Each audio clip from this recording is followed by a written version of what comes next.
Welcome to the SaintsCityMe podcast, delivering audio love letters to and from the city of New Orleans and our New Orleans Saints.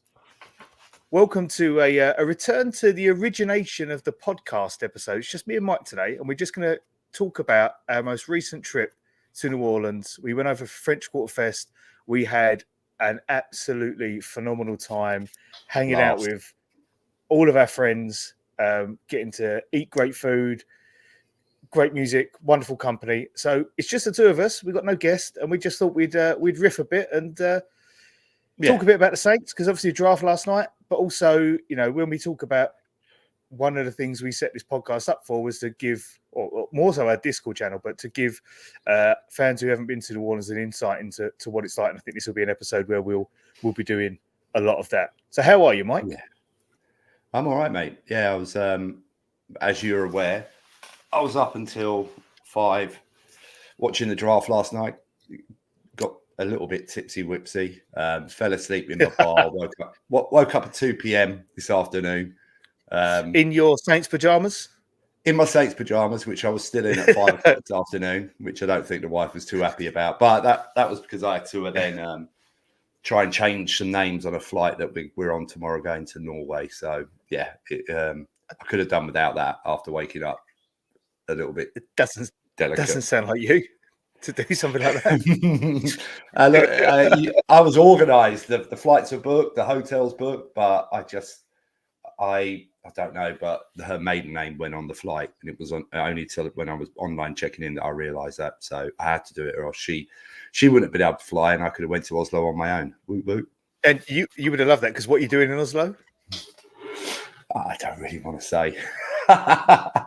Well, it was a Christmas present to my wife, which was she's not a very big fan of this person, but she's a bit of a fan. She's always wanted to see him live more than being an absolutely rancid fan of Bryan Adams. So I had a look at booking her tickets, and there were none available in London. And then I thought, it'd be nice to go to Oslo. I've never been.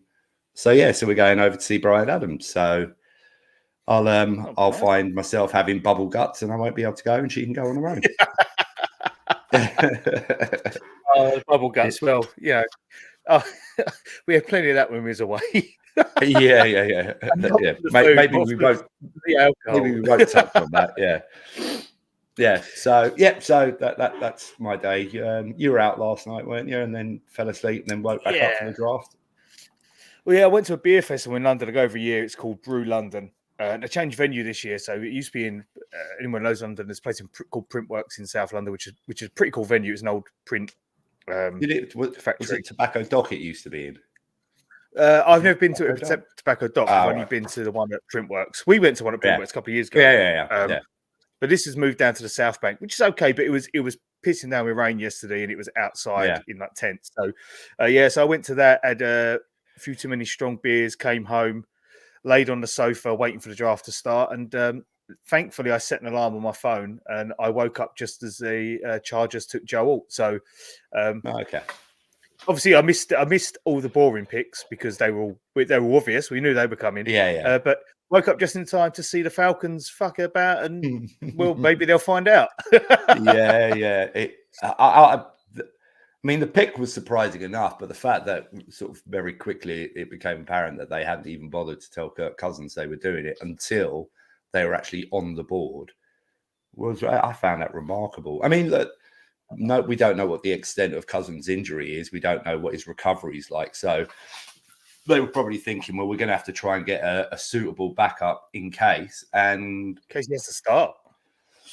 Yeah, but that's the surprising thing, the fact that they've got this, who's sort of had mixed reviews, although, I think a lot of teams quite like the look of him.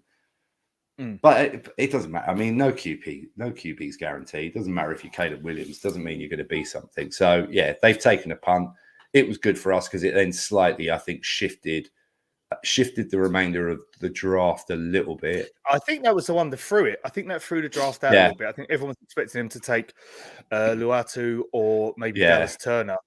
So Terry Fontenot, in his whole time as GM, there has not taken one defensive player in the first round of the draft. They've all been skill positions.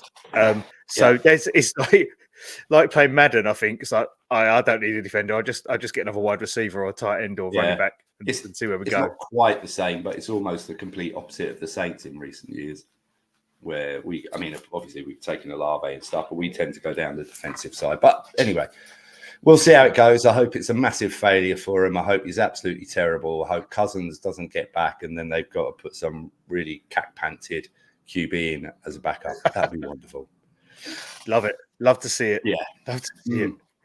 So obviously we got to our pick. Let's talk about our pick last night. Yeah. I think I fell into that trap, which I think a lot of fans do, which is I wanted a bit of excitement. But that's like buying a 65-inch flat screen TV for a house when you haven't got a roof. I think that's that was me. You know, it was like, oh, let's get the exciting thing. Well, you know, you need a roof over the top of your head. And that was it. So initially I was a bit like, oh, but then obviously I thought about it, and with the, you know, with the shenanigans that have gone on with our O-line, whether it be, you know, incompetence with players or coaching, obviously injury with Ram, we don't know what's happening, but that doesn't sound good. It was absolutely the right pick, and he is the right player. He looks like a really, really good player. Do you think, I found it bizarre that James Hurst decided to announce his retirement the day before the draft, given the position the Saints were in. I found that the timing of that to be strange. I think we said it in one of our groups. I thought it was a smokescreen. I thought it was like almost like they'd advised him to do it, so everybody thought we were going O-line and we were going to throw a surprise pick out there. But it was weird timing. It really, really was. I'm not going to give them credit, so they're playing 4D chess and they got him to do it, so people thought that, so that they did. Then they thought, oh, maybe there's smoke screeners, and they're into. I don't know. It's just seems like we've been so, in all the interviews we've done, we've telegraphed exactly what we want to do, and then the word came out today that we actually would have taken Brock Bowers if he was there at 14, and Dennis Allen came out in interviews at the head coach's event saying, "Oh, we want a pass catcher who's not necessarily a wide receiver." It's like, you said that, and you were going to take him. Like, it makes me happy that they were potentially looking at BPA. Like they thought, you know what, let's just go and get the best player.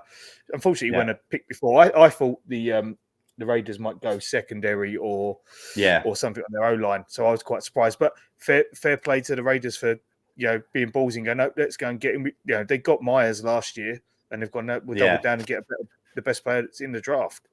And yet again, I suppose the Saints will argue that that's what they have gone for, best player available in their eyes, and absolutely. And you know, apart from, as I said, even I fell into that trap, which I really shouldn't have, thinking, oh, it's not an exciting pick. It's a very, very good pick. It's a practical pick. It's a guy who's obviously plays right tackle, which we might need. In his interview, he was talking about that he's been training in the off-season on being a left tackle. He can play across the board. So it's a really flexible pick. And most experts think it's a fantastic pick. And hey, they're experts. I'm not. So I think I'm really happy. Some mocks they had him projected ahead of like Fashion U and some of the other guys. I thought JC Latham going that early was a surprise. That had him behind, you know, the three Fs and but then in the week, in the week leading up to the draft, Latham had crept up quite a few mock draft boards in the last week, which as you said, was a bit of a surprise. So I wasn't as surprised when he went early, because in the last week the projection had been getting higher and higher for him.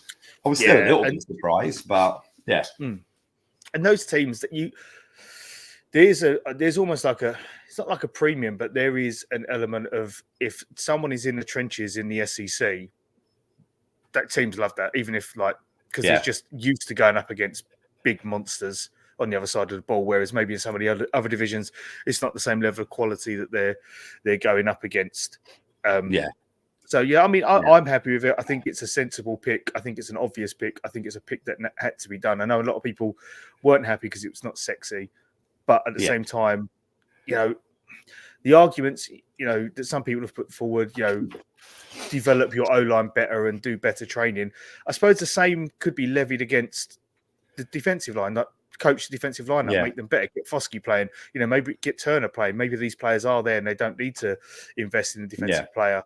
But we'll see. Neither of us have tried to butcher his name yet. No, and that was the thing, because when he did his own little clip for the Saints social media, he pronounced his own name very differently to the way that everybody else is pronouncing it. So I don't particularly want to give it a bash just in case I completely rear end it. But I keep getting them muddled up because there's obviously the other Polynesian player who's got a similar sound. So it's Fuaga, yeah? Fuaga? Yeah, Fuaga. Yeah. But when he Fuaga, said it seemed like it had... I'm a few more vowels in it. Yeah, well, no, it seemed like it had less vowels in it, but yeah. Anyway, Fuaga. That when I watched the New Orleans beat writers chatting to him, that's what they said it, and he never corrected. I think one of them actually asked, but yeah. Anyway, he's our player. Let's just let's wait until the season starts, and then we can butcher his name. So tonight, only one pick currently. Yeah, pick 45. I think it's got to be a skill player for me. Yeah. So really, you're talking a wide out, and who are you looking at? Obviously, Coleman. I think is everyone would love that. I wanted Xavier Leggett.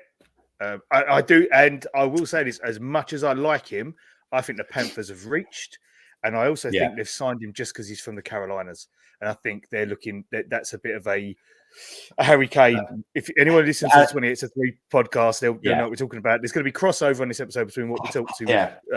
It's a homegrown player syndrome, isn't it? Which you want to try and carries get flavour with the fans. On board. Yeah, absolutely. So, I like Lad McConkey, but I think he's too similar to Chris Olave in terms of being a Chris route runner. So I'm not sure they'll look at him. And maybe Malachi Corley. I think Lad McConkey, I think he's going to be one of the first off the board tonight. Yeah. Just the way I've seen some of the projections. So, yeah. Yeah. No, go on, mate. I was going to say, if I was to go the other side of the ball, I want we know. Shot. Because he's not just he's can play cornerback, can play slot, could play safety, and he's a viable option on returns. Which frees up Rashid, could potentially free up Rashid to not be in the return game as much and focus more on being like a wide receiver too. I can't see them going for him. I don't think they will, but I think it'd be a good pick because of his flexibility, and as you sort of stated there, the fact that he can play more or less anywhere across the secondary, it would appear. So he would be a really versatile pickup. It's interesting because I was thinking about this a little bit earlier before we jumped on.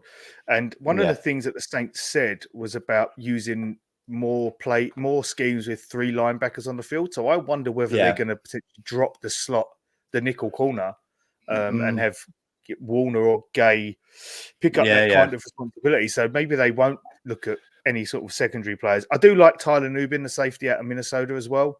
He obviously played with Jordan Howden through college. And the other one is Braden Fisk, the defensive tackle out of Florida State. I think they'll go skill. I can't see them not going for skill position unless they sort of go for another tackle or something. But I can't see that either. I think I don't think second round is where they're going to look for that. I think it'll be a skill position, and it's hard to say. I've seen Jalen Pope, in a number of mock drafts. Who knows? Only time will tell. Did Johnny Newton get taken last night? I went to bed after. I was going to stay up for the whole of the draft because I thought, what if we trade back in? Then I thought about it. It's like, we've got nothing to offer to get back into the first round that's not going to kill us. So I genuinely can't remember because obviously I had quite a few to drink and I was also on a live stream. So I wasn't. Who are you asking after? Johnny Newton. No, he's not. He didn't go. Okay, he's interesting. I know Ross Jackson is a fan of his. He's done some bits on him. And obviously the third round tonight, we haven't got any picks in the third round, but if we do package something up to move into the third, I'd quite like Theo Johnson, or maybe like if we don't take a wide receiver in the second, maybe like Jerry Rice's son, Brandon Rice, could be a good option. Yeah, but what he's got hanging over him though. His dad.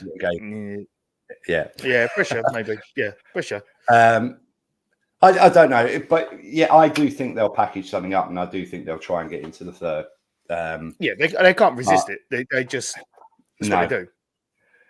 No, and they were trying to move up allegedly into the 10. Yeah, last night. So yeah, which I'm really, really pleased they didn't. We can't afford to be giving away future picks. We really can't. If we're trying to get to that position in 2026 where our cap situation is really, really looking healthy, you also want to be able to sort of start, when you've got a healthy cap situation, maybe then you can afford to sort of throw a few future picks around, but not at the moment. We need as many cheap players who will be starters, or at least will have some impact on the roster. And I think, they can't afford at the moment to be throwing around future picks. I think they need to just try and get, using the picks in this draft, do what they can to get like as many in the top 120 players, 120 picks. I think that's sensible. Yeah. So just before we move on to that, so I did see in the Saints Party Discord today, someone threw a scenario. I'll see what your thoughts are on this. Yeah. If they can't reconcile things with Marshawn Lattimore, trade Lattimore to Cincinnati for Trey Hendrickson and a pick somewhere from whichever side needs to throw a pick in. What do you think of that? Only if things can't be patched up with Lattimore, I think that's really good.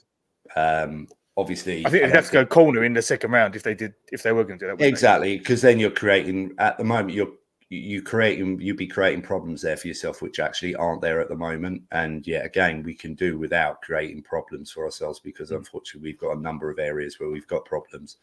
But if things weren't patched up, I don't think anybody would be. I don't want to lose him. He's phenomenal cornerback. It has been since day one. Yeah, absolutely. But then if that was the scenario, I think a majority of people would be like, hey, look, if we're going to lose him, that sounds like a good way of losing him and getting something viable in return.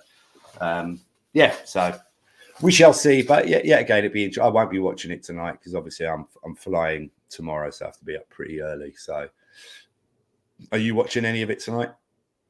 I'll say Nick's out. She's gone out for dinner with her mate, so I think it'll depend on what time she gets home and see if she's having a late one. Then I might watch the beginning of it and we'll see what happens. But Saturday tomorrow, so and also is it midnight? Starts an hour. Starts an hour earlier. Yeah. So you by the time we get and it goes at a swifter pace, doesn't it? So you would at least they knock them out before quicker. 1 a.m. You'd see our first pick. So. Yeah, I think. Well, I think they deliberately draw out the picks on the day one for the TV coverage and stuff. But on day 2, 3, I think it's just like literally, if the pick comes in, they announce it. They churn through. Yeah, absolutely. Yeah. It's all advertising and money, isn't it? On the first day, because they know how many people tune into the first day of the draft. At least I was surprised how many players stayed at home. It felt like there was a disproportionate amount of players being filmed in their homes or with their family compared to previous years. Maybe a lot of those players who were there were players who actually didn't get picked, and they're going to go in the second round. Yeah, maybe. But Fuaga himself said like he had over 100 people, well over 100 family at his do, and so it was just like he wanted to stay there because obviously being a Polynesian lad, I think he's obviously very, very in tune with with his people and just wanted to share that family. Family is very, very important in Polynesian culture. It's the bedrock of what the culture's built on. So I completely understand you doing that. Yeah, absolutely. You're looking forward to him coming on, did you say? Well, coming on the team. All right. I was like, Dad, have you got something to tell me? Were you drunk DMing again? Steady on. No DMs last night. Give him a little follow on Insta though. Let him know we're here. Yeah, absolutely. There's nothing else Saints related, is there? It's just the draft and. I think so. I don't think there's anything else really. We just keep an eye on what's going on. Yeah, that's it. And Hurst retiring, really. We've covered that off. Yeah. Which is a shame, as much as we were talking about the fact that timing was surprising. It's a shame because he was a really decent utility player who, over the last couple of seasons, has been, regardless of at times whether or not his play was up to scratch, as a utility player, he's been almost essential for us at times. Oh, you could shift him around that O-line. Absolutely. He's guard, tackle. Yeah. He hasn't played center, obviously, but yeah, but I think the guy from the Vikings that we signed is going to probably fill that role. And actually, if they did know about this retirement a few weeks ago, that might be why they went out and got him. Yeah. We just don't know. Yeah, so exactly. He might, and yet again, it's the whole, if he's going to fill that hole, obviously the Penning situation is one that as much as people can say, right, it's the coaching and you sort of hope to a point it has been the coaching. Because you really do hope that he can fulfill a role on the team. And I do think, obviously, with the change in coaching on the Saints, we can all just cross our fingers and hope that actually he'll come in. Because if he comes in, then you've literally almost got your starting O-line, haven't you? You may, yet again, there may be a gap there, which, there are some free agents out there, aren't there, that you could possibly look at. We talked about it today, didn't we, on chat? I think Reza and Becton are potentially candidates to come in and fill spots. So and also yet again, it's that sort of thing about the organisation have spoken about it themselves, where they're trying to be a little bit more cap savvy. So I don't think they'll even want to put, they probably won't want to pay sort of even middling contracts. So again, they may go offensive line in the draft again. Who knows? They got the guy out of he's like Rosenberg or something. His name is. So people said they wouldn't be unhappy with him. I've seen him mocked to the Ravens in a couple of mocks. So we'll just see. There are plenty of players that we could pick up afterwards. Yeah. On Monday there's going to be a raft of free agency signings from across the league. Okay. Where they teed these players up in case they didn't get what they wanted in the draft. Exactly. Handshake agreements. Yes. All right. So moving swiftly on. That one's just for Corey. Yeah. We need to get it on a t-shirt, mate. Yeah, moving swiftly. Absolutely. I'll see if the wife can sort that one out. French Quarterfest. How'd you find it, mate? Well, hold on. Before we get into it, I'm just going to crack this little bad boy open I brought back with me. Because if we're talking New Orleans, I'm going to drink the best beer. So I've just opened in the house a fresh can of Gnarly Barley Juicifer. Although we did find a challenger, but we'll talk about that as we get in. Yeah. I'm trying to see if I've got it's so good. It's so good. Well, it might have been relegated a little bit. But anyway, we'll talk about that later. So we did it. So, well, we almost didn't do it. I don't suppose you want to go through your flight story again, do you, mate? Just for those who may not have listened to. Should we preamble it with? Obviously, you got in before me, so you saw the direct causation of my pain and suffering. Yeah, it was at obviously they had a storm come through, where I was, which was obviously sort of in the sort of towards the central business district. It was bad on was it the Thursday? It was a Thursday, wasn't it? No. You flew in on Tuesday, so Wednesday. Oh, Wednesday. Yeah, Wednesday.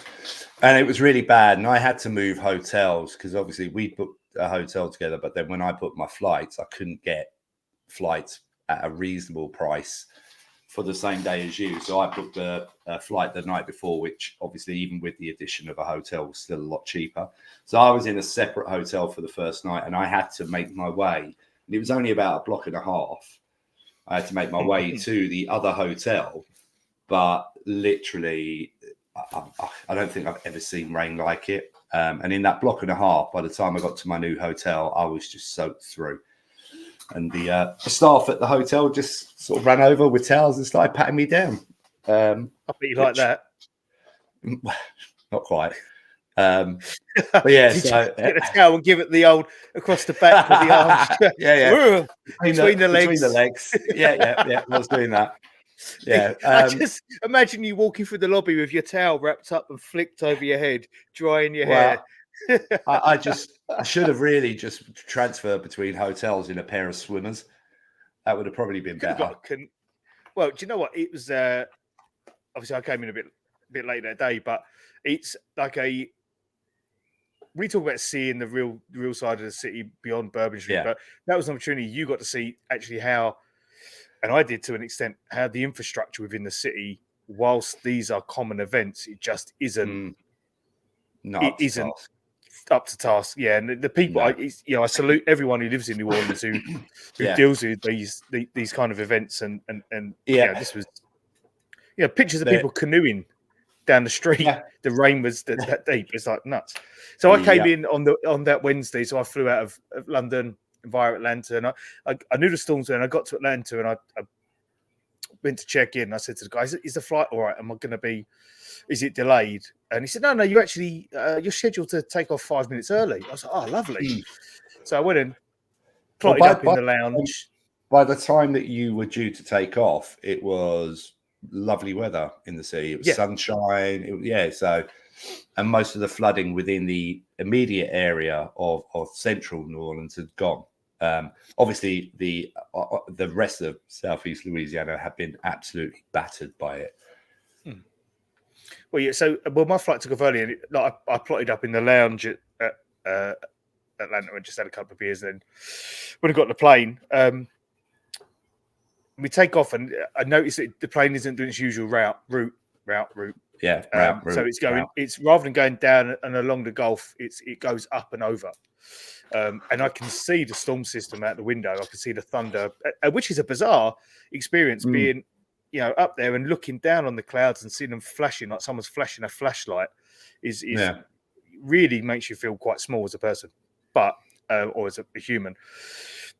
But we get into MSY, and we pull up on the tarmac, and the pilot comes and goes, "Oh, we just have a little bit of delay debarking the plane because we just need to find a gate." So they wheel the plane or drive the plane over, and I recognise that we're parked up by the old terminal. Yeah. So about 20 minutes goes by, and the pilot comes and goes, "I've got some good news and some bad news." He went, "The good news is you're in New Orleans." And I was like, "This is going to be shit." And he went, "And the bad news is there may be an hour and a half before we find a gate to get off at." And then he came back and went, "No, we're going to get something in 20 minutes." And then I was on the plane for 2 hours at this terminal. Yeah. So and the most annoying thing was all the air stewards just fucked off. They just went down in the galley and just had a laugh and a joke. Well, so I was fuming because I lost out on 2 hours drinking, because that was I would have got to the hotel about 9:30, 10 o'clock. So I had plenty of time to go out. So, and then, those who've been to New Orleans airport, the baggage reclaim isn't that quick. It's all still manual. Geezers driving vans and chucking it on the belt. So I was quite stressed when I got to the airport. Really? Yeah, I got out of the car and said, "Fucking fuckity fuck." And but Mike was an absolute saint. So when I was on the plane, I texted him and said, "I'm going to need to get a pint of Jucifer at the hotel." But the hotel didn't serve Jucifer. No, they did. They didn't have Jucifer. They didn't have it. So there's a black mark against the hotel in the ledger. There's a cross next to it. So that hotel was the Renaissance by Marriott and Common. But so we get to hotel. Decent enough hotel though. Yeah, nice hotel. Good location, clean, pleasant staff. I liked it. I stayed there again. But Mike was an absolute gent, and he went down to what's that store called? We Sell Everything or something? We Sell Everything. Yeah. We Sell Everything or something. That's a store name. And he picked me up a 6-pack of Jucifer, and I literally got in the room, opened a can of Jucifer, downed the whole lot in one go, and went, "Fuck this, I'm going to bed." And just, I'll see you in the morning. Yeah. So I then proceeded to go out, which is no surprise. But so it wasn't. For you, obviously, it wasn't the greatest entrance to the city on this trip. I mean, so the pilot did say, he said, "I'm sorry for the delay." He said we were given 2 options at Atlanta. He said, "You either wait here until we can have a gate, and you probably won't take off tonight, or you can take off and just wait in New Orleans. So I appreciate him for doing the sensible that thing level of honesty. Making me sit on the plane. Yeah, it could have been worse. I could have been staying at an airport travel lodge or something in Atlanta overnight and losing a day of my trip. Excuse you. Yep, it's gassy. So you get in the city. So what is it then? It's Thursday, isn't it? So Thursday. You was up rather brightly for you as well. Yeah, I didn't get much sleep on this trip. Normally, it's a case of I come in a little bit later than Dan. Dan's up really early. I get up a little bit later. But on a majority of the days, I was either up at the same time, or on a couple of occasions, I think I was up a bit earlier. Yeah, I think one day I lifted my eye mask up and it's like, where is he? I know he came home last night.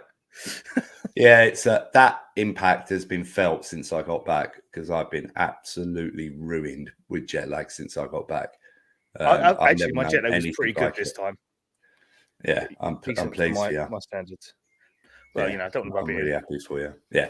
Yeah, no, which is part of the, we were talking earlier about the fact that I woke up in my bar at 2 p.m. That is part of the reason, because that's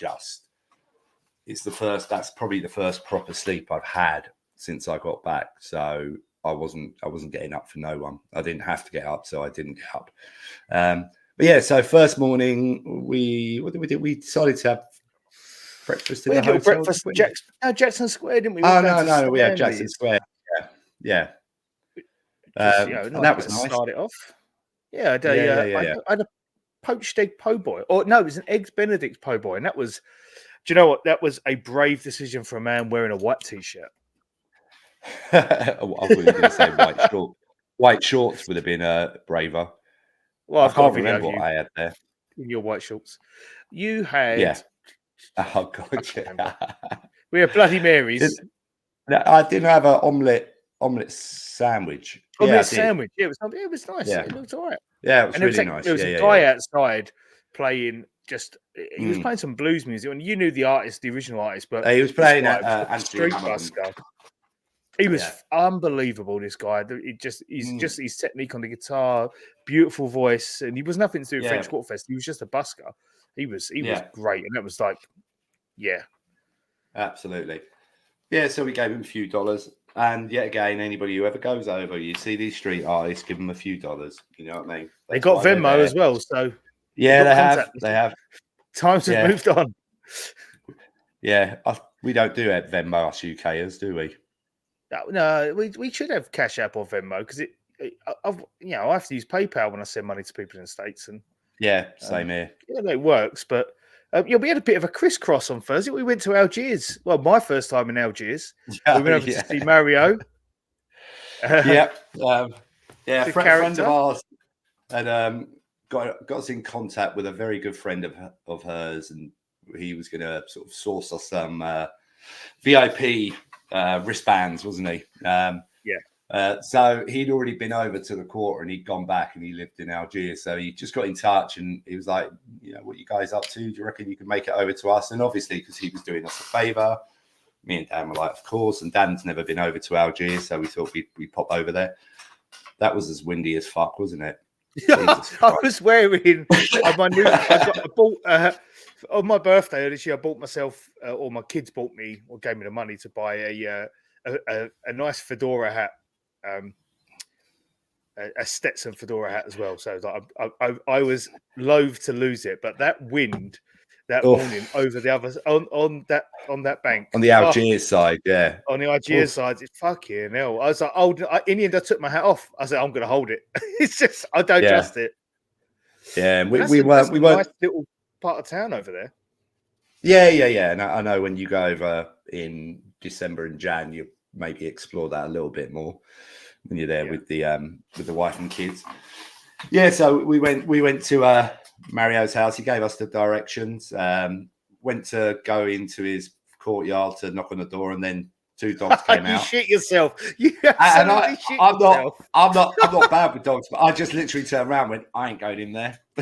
He did. So, he turned around. I went, come on. He went, I ain't going in there. I went, no. Come on, you minge. You minge. Yeah. But then anyway, Mario opened the door, Come on, controlling Oh, the what boys. a character! So Yeah, gregarious, just like really a great like energy from the guy. Yeah. Well, we New walked in, Yorker didn't we? by birth, I Yeah. think. Yeah, What was his Well, he's from Buffalo, wasn't he? Because yeah. he was expouting the beauty Bill's of Mafia. and all the stuff that you can do in Buffalo, and tell us that we should at some point try and make a trip there. But what was the first thing he said to us, Dan? He said, "Do you want some weed?" Oh yeah, we never even met the fella. That was the first thing he He's said. like 11 o'clock in the morning. It's like, "You sure, mate?" Yeah. The difference is he went. I've only got 2 dogs. Yeah. And then about 28 came out, didn't they? I don't know. They were coming from everywhere, weren't they? It was like something like All Dogs Go to Heaven or something like that. It was just coming out from everywhere. What is this? And there was all different shapes and sizes. They were just like, it was like fucking Dr. Dolittle for dogs. Yeah. I've only got 2 dogs. But yeah. The guy had a phenomenal artwork collection. The house. Oh yeah. The art in the house was beautiful. Really, and it was all local artists, you could tell. Yeah, and also his house was beautiful. Yeah, again, it's one of those things when you get the opportunity to go over to the city, when you get the opportunity to then actually have the privilege of being able to go into people's houses, it's stunning. Everybody sort of looks at the houses in the city, and when you're walking down Magazine, all those huge houses, but even these houses, which yet again, they're very TARDIS-like, aren't they? From the outside, you think, oh, look at that house. You go in, they're just ginormous, but they are beautifully laid out. I absolutely love the interior of the houses over there. But yeah, so we didn't have any weed. Funny thing is, if he had turned around and said, "Do you want a can of Jucifer?" the pair of us would have been like, "Yeah, cool, brilliant." Let's go. That's the difference. That's the difference in the way that people roll over there. So so that was great. Literally, free skin, teed it up. That's better than the not as good as the Corey ones where we doghouse and throw him a bone and dig in a hole. They were good. So we headed back over to meet our boy, didn't we? After that, our boy Eric. Yeah, he came in from Covington to see us. Just as we got onto the other side of the Mississippi, the weather just sort of picked up, didn't it? Just like there was a little bit more. Put my hat back on.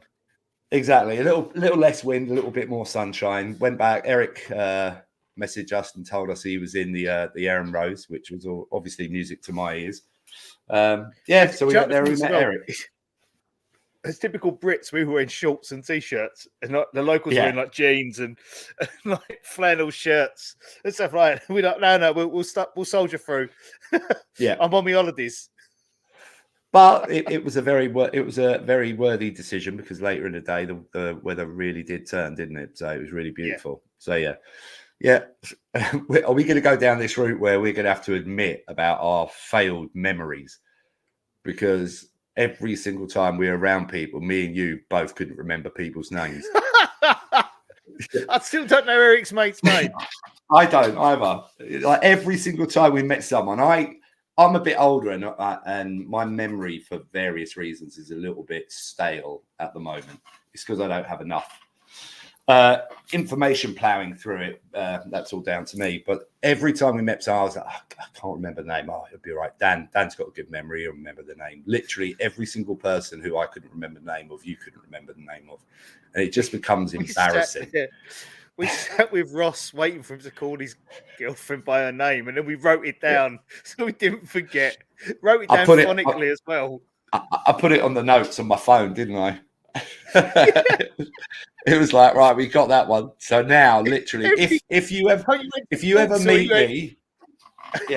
ever meet me and like we're introduced, and I then quickly go to my phone, please don't take offense to it, because I'm just jotting down what your name is, because I'm just awful with names. I can't remember Brian. The people Brian introduced us to, I can't remember their names. It's just like, how you doing? You all right? Yeah, unfortunately. So met Eric and his mate outside the Aaron Rose. I think we had a couple of drinks there, didn't we? And that was nice. A couple of drinks there. Eric got me on what was it called? One of the one of the beers. It was like a pilsner, but it was out of It wasn't gnarly barley. It was parish. It was like crack barrel or something. That was it. Something along those lines. Yeah. That was quite nice, refreshing. You didn't fancy it much. You said it was. No, pretty, I'm not. Yeah. Yeah, I'm not that. I'm Pilsner not into lagers, pilsners. Not my cup of tea. I just have me age old Guinness. That'll do me. Yeah. But then after that, we went down to River, watched a bit of Kermit Ruffins, didn't we? It was pretty good. Yep.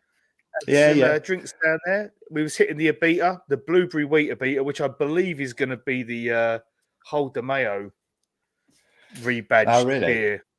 I think they're gonna. I think that's the beer that they're gonna rebadge with his stuff on it. Right, because I saw when he went to when he was at the NASCAR. Did you see the video when he was at NASCAR and I saw the video. Yeah. Oh no, he had a slightly longer format one, which did include that piece of it, but it was where he was filling up his cooler and he was putting the blueberry wheat in there as well. So. But the strawberry was lovely as well. The strawberry, was really it just gets a bit sickly after a while. Though. After you have 4 or 5 pints of it in a couple of hours, you're like, oof. Yeah. Well, maybe it's not just sickly, but Joe, we did after that. We went and got first food revelation I had chicken crackling. Yeah, that was immense. Oh my lord! It's just like the best pimped up chicken nugget you've ever had in your life. It was really good. Even Max was a fan of that, wasn't he? Yeah. Oysters weren't great there, though, were they? No, they were so bad that we sort of warned a couple of locals off them as they were walking towards there because it was almost like they were off. So that went in the pretty quick. I said to you they tasted. This sounds weird. They tasted green, and I don't know I don't taste colours, but it's just like marshy. Oysters are normally clean when you taste them, as we'll talk about other oysters we had. But the boudin balls they had there were pretty good. They were rolled in Cheeto dust. Hot, flaming hot Cheeto dust. They were really good. They were pretty good. But did we have cheese anything else there? Eric bought the duck roll, that dip. The duck egg roll. Oh, that dip was. I was up there with Superior Grills or Supreme Grill. I can always get my their queso. It was up there with that. It was that good. It was absolute quality. Yeah. So we didn't eat anything else there on that day, did we? I think that was it. We're a bit light on eating because we're idiots. But then we headed, light lunch and then head over to Pat O'Brien's for some hurricanes. What could go wrong? It was before that though, we got a daiquiri as well. I didn't drink that. It was literally like fucking snorting sugar, wasn't it? I bought it for the sports chip bottle. That was it. Yeah, exactly. Same here. That was too much, and we did find out the next day to our cost that we had far too much sugar that day, didn't we? It was like it wasn't a nice feeling. So we was having all those sweet beers loaded with sugar. Yeah. Then we had the Fat Tuesdays loaded with sugar. Then went to Pat O'Brien's, had 2 hurricanes there. Yeah, and another then drink, we had which the I can't purple remember. drink. The purple drink they had, the grape drink, not the purple drink that you get up at Jean Lafitte's. We had that Dan will talk about later. Yeah, but and that was. But then also sugar titted off my nuts. Yeah, we were obviously there with Eric, his friend, whose name we can't remember. Then he had a beard. He was in the Air Force. Then another 2 friends came of Eric's, neither of which names I can remember. He was a big old boy, though. No, he was a big boy. Husband and wife, weren't it? Yeah, they came. He was a unit. Joined us in Pat O'Brien's, which was good. It was nice sitting down because, yet again, as I was saying, the sunshine had come out. It was a really pleasant sort of afternoon, especially for us because we've been starved of sunshine for what feels like about 9 months, haven't we? So it did feel like 9 months. I think last time I saw sunshine was when I was in California. Before that, no, actually, when we was in New Orleans for the Bears game, but. And then our friend Brian came and met us. Yeah, Be Trusty. The show. Be Trusty came down. He came through. Said hello. He came down because he was at work, wasn't he? Yeah.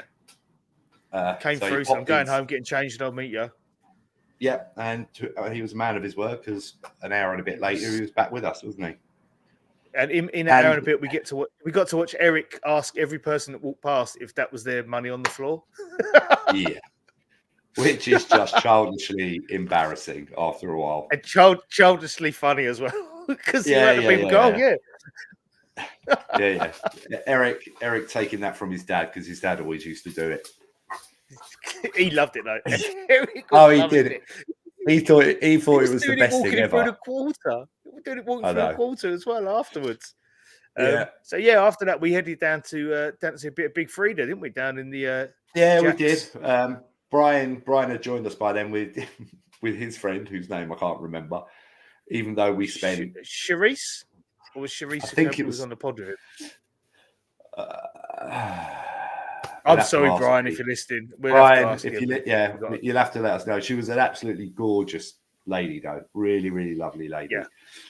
And we do apologise for not remembering the name. At that point, I hadn't worked out the notes on my phone to put someone's name in. So next time I meet you, that name will be remembered. I might have to refer to my phone every time I bump into you, but it'll be remembered. Every time you see Mike, is that how do you do? Nigel. I'm gonna have to start putting sort of time and place so that I don't get everybody mixed up. So yeah, you take a photo with people. Just go up and go, got ya, and invite. Yeah, exactly. So so Brian came through with his lovely friend.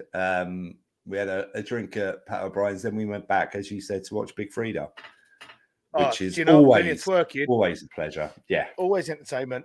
Plenty of arse in your face, just full on fun dancing, just having a good time. And Big Frida was on stage. Great. Yes.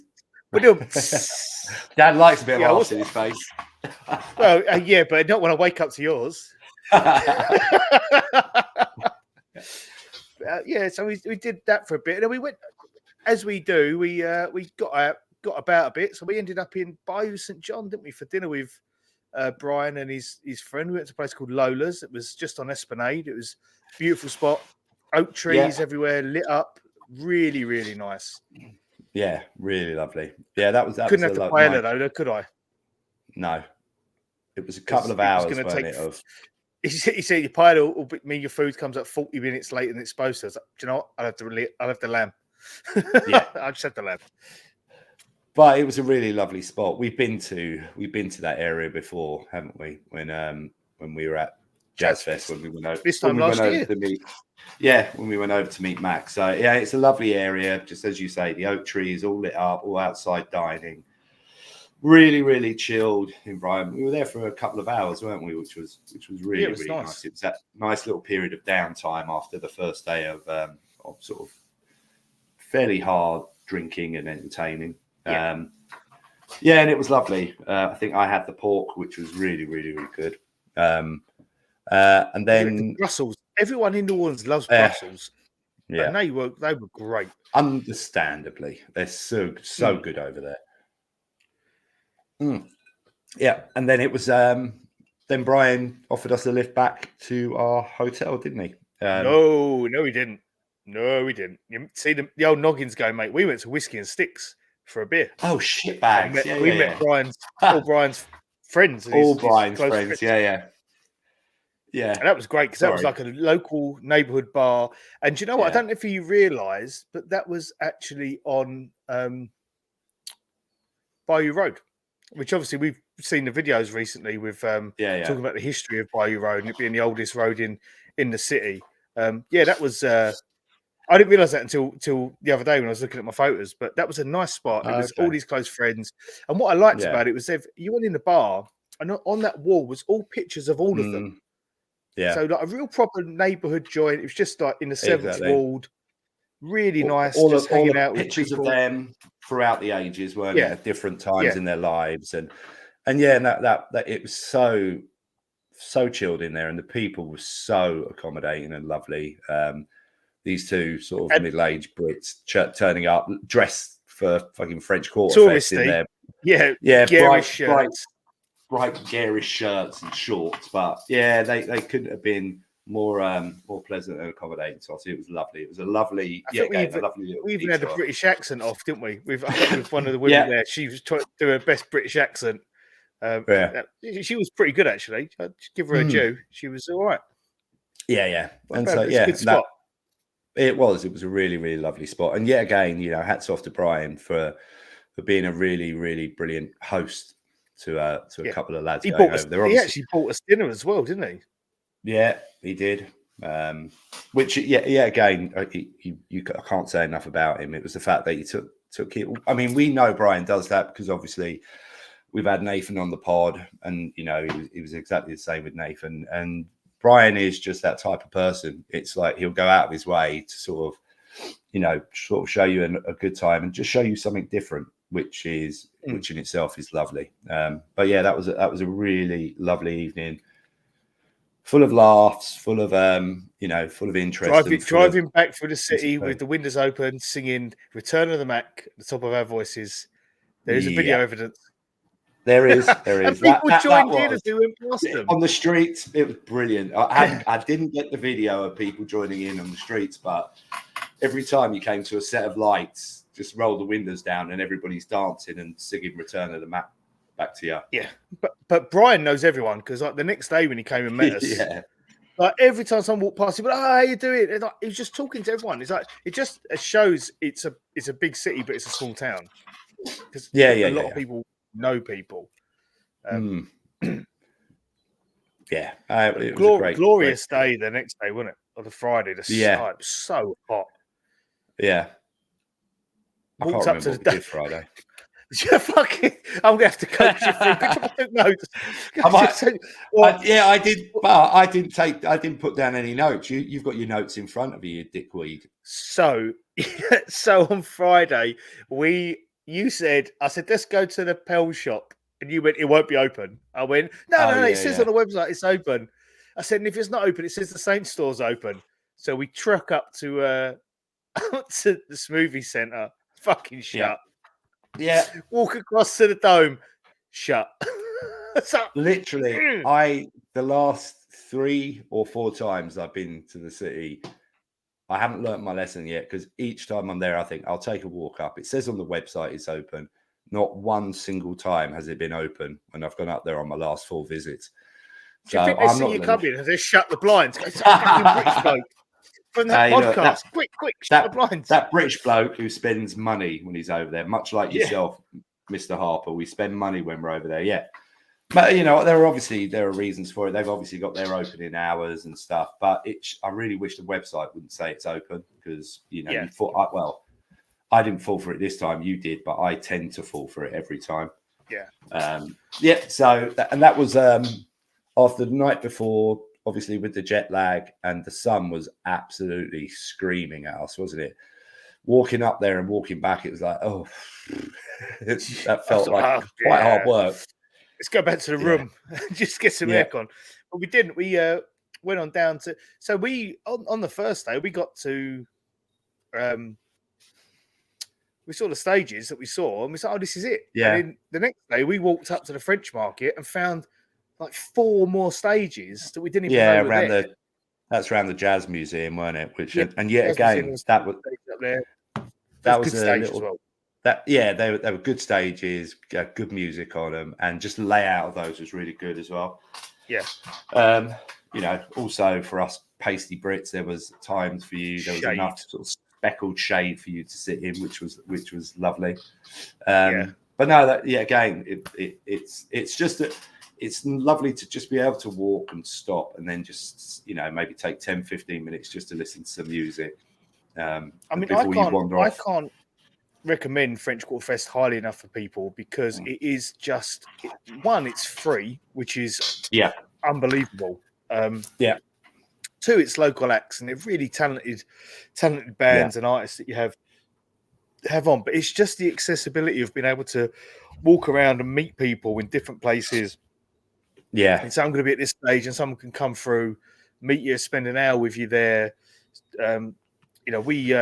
We hung out with Jason from Crime Donkey from Dome Patrol. Oh, no, hang on, I'm getting ahead of myself. That was on Saturday. Yeah. So I think we did on Friday. We went and tried a Central grocery muffaletta. Muffaletta. That killed me. That was just like eating a brick. Like, it was nice. Yeah. So we could have shared a half. Yeah, just sitting on. Top tip: between two of you, get a half. Here's my other top tip: have wet wipes, because Yeah. that thing is oily as it cut. And I was standing there, and I was like, "What do I do with my hands? They're just covered in oil." I just trying to find someone just wiping it on someone's back. So walk behind Yeah. them. So there you go. Well, then, so obviously that's not open, so you have to go to the store 2 doors up, don't you, to get them? Yeah. But it was funny because where obviously everyone is the same because there's nowhere to sit and eat them. Everyone sort of, or just off the caterers in there where the shops are. There's a couple of sort of benches, but also a couple of walls you can sit on. There must have been at least, I'd say, 12 people just sat there eating exactly the same thing as us. So it's almost like that muffalata corner. It beat us as well, didn't it? Neither of us could finish it. So God no. Too much. Which especially for you, I was surprised that beat you. I mean, I wasn't surprised. That olive salad is. I love that olive. I bought a jar of the olive salad back with me. I made muffalatas tonight for the kids. You did, and used the olive. It was got the seal of approval. It was better, mate. But I think it's better than the one we had there. I'm not even just saying it. Obviously, it was fresh at the oven, so I cooked the bread myself. But it was just light and airy and fluffy, and then with the layered meats and the cheese and the olive salad, it was really, really good. I really enjoyed it. And that's I'm not blowing my own trumpet, but it was nice. Well, you didn't have to because your daughter did, because she gave you the seal of approval. Yeah, so, yeah. But we did on that Friday. We flaked out a bit, didn't we? Did a couple more hours in the sun, went back to the room, and had a couple of hours kip. Had a kip. Nothing wrong with that. Kip and a pony, Eric. That works wonders for you. Did you have to say that when I had a mouthful of beer?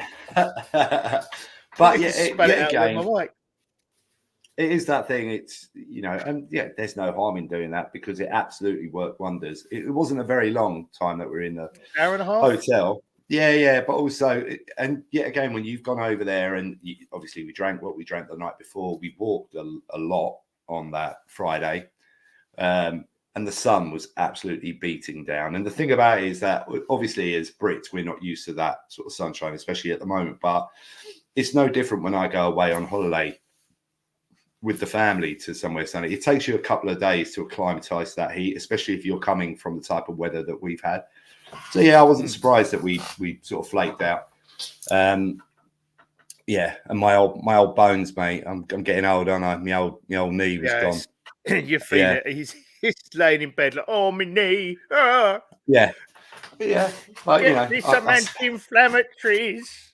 Shut up. It was all good once I'd had my little kip. So what did we do after that? Gabe. Look at your notes. Look at your notes, you prick. Not looking at my notes. My notes are only on places we ate and drank. We got a taxi. Okay. We went to our friend Jess. We went to Jess's house. Indeed. Yeah. And she's got a lovely apartment uptown. The apartment's stunning, isn't it? Absolutely stunning. The layout. She's got instruments and I could live there. I could definitely live in a place. I think I said to you that if I ever moved over there with the family, that I would live in Mario's house.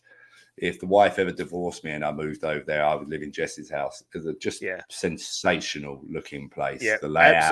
Absolutely. Won't say exactly where it is, but like great location. Great location. And then we chatted to her for about an hour in her place. We had a couple of drinks. She took us up to Ferret Street. Yeah, I think that's what it was. We went to a cocktail bar called Another Bar, which was pretty cool. And she was just showing us all these little local bars. I think she was saying that Ferret is quite a lively street, for locals in terms of having good bars and good food down. I think there's a Dat Dog down there and some other bits and pieces. That was a good spot. We had some deviled eggs in there, which were really quite good. Yeah, they were really, really good. And I can't remember what cocktail we had. Didn't you have a old-fashioned sort of thingy? Yeah, it was but it was a twist on an old-fashioned. Old-fashioned? Yeah, I can't remember what I had. I had alcohol. It was nice, whatever it was. Pure alcohol, neat alcohol. Yeah. Yeah.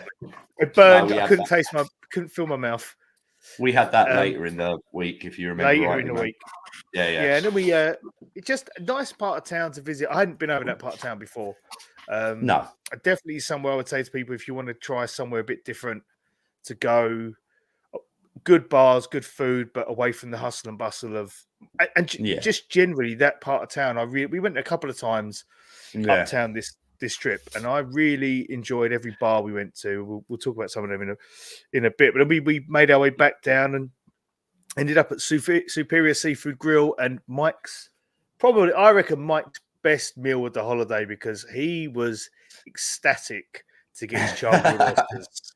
Yeah, that's my favorite. Obviously, I know yours is a toss up between probably maybe two, like red beans and gumbo. But mine is always char-grilled oysters. I absolutely adore them. Well, it's getting up there for me. I tried a couple. Yeah, they were good. Yeah, and I was saying I think last time I was over, I didn't have them, so I had to have them this time, and I actually wanted to have them again, but we didn't quite get the time to do that. Yeah, so that was lovely. But it's also a decent setting, isn't it? It's like also it's got sort of a flamboyancy about. You've got the guy playing the piano. It looks like old world New Orleans, as it probably it's a bit garden to it. Yeah, preppy kids in blazers with their family, that kind of thing, which is not our scene, but the food in there is great. They serve juicer for Mike, not juvie juice, as you said on the podcast.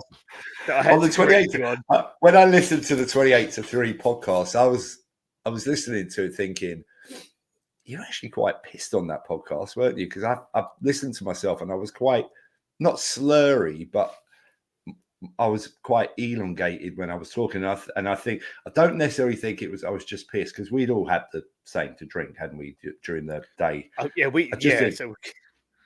Although, no, I could have been quite pissed because there are a couple of things that you dipped out of that me and Steve didn't, shot wise. I'm talking. Yeah. I was probably a bit pissed there, but yet again, the food when we were there was really nice.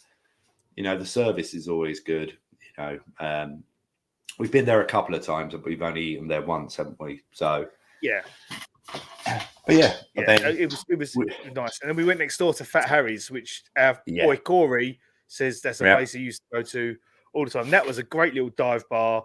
We watched a Pels game in there, didn't we? That was the game they almost fucked it. As opposed to when they did fuck it. That was a game before the Lakers, weren't it? But no, and it was a really good game. It was a really good game, as you say. I think they lost the lead about 3 or 4 times, but lost really decent lead 3 or 4 times. And the atmosphere was pretty decent in there. Just dive bar, yet again, I think, did you have Jucifer in there? Was that a common theme? I did have Jucifer in there. They had a good section of beers. They did. Jucifer was my go-to. And I think we got a cab back. Yeah.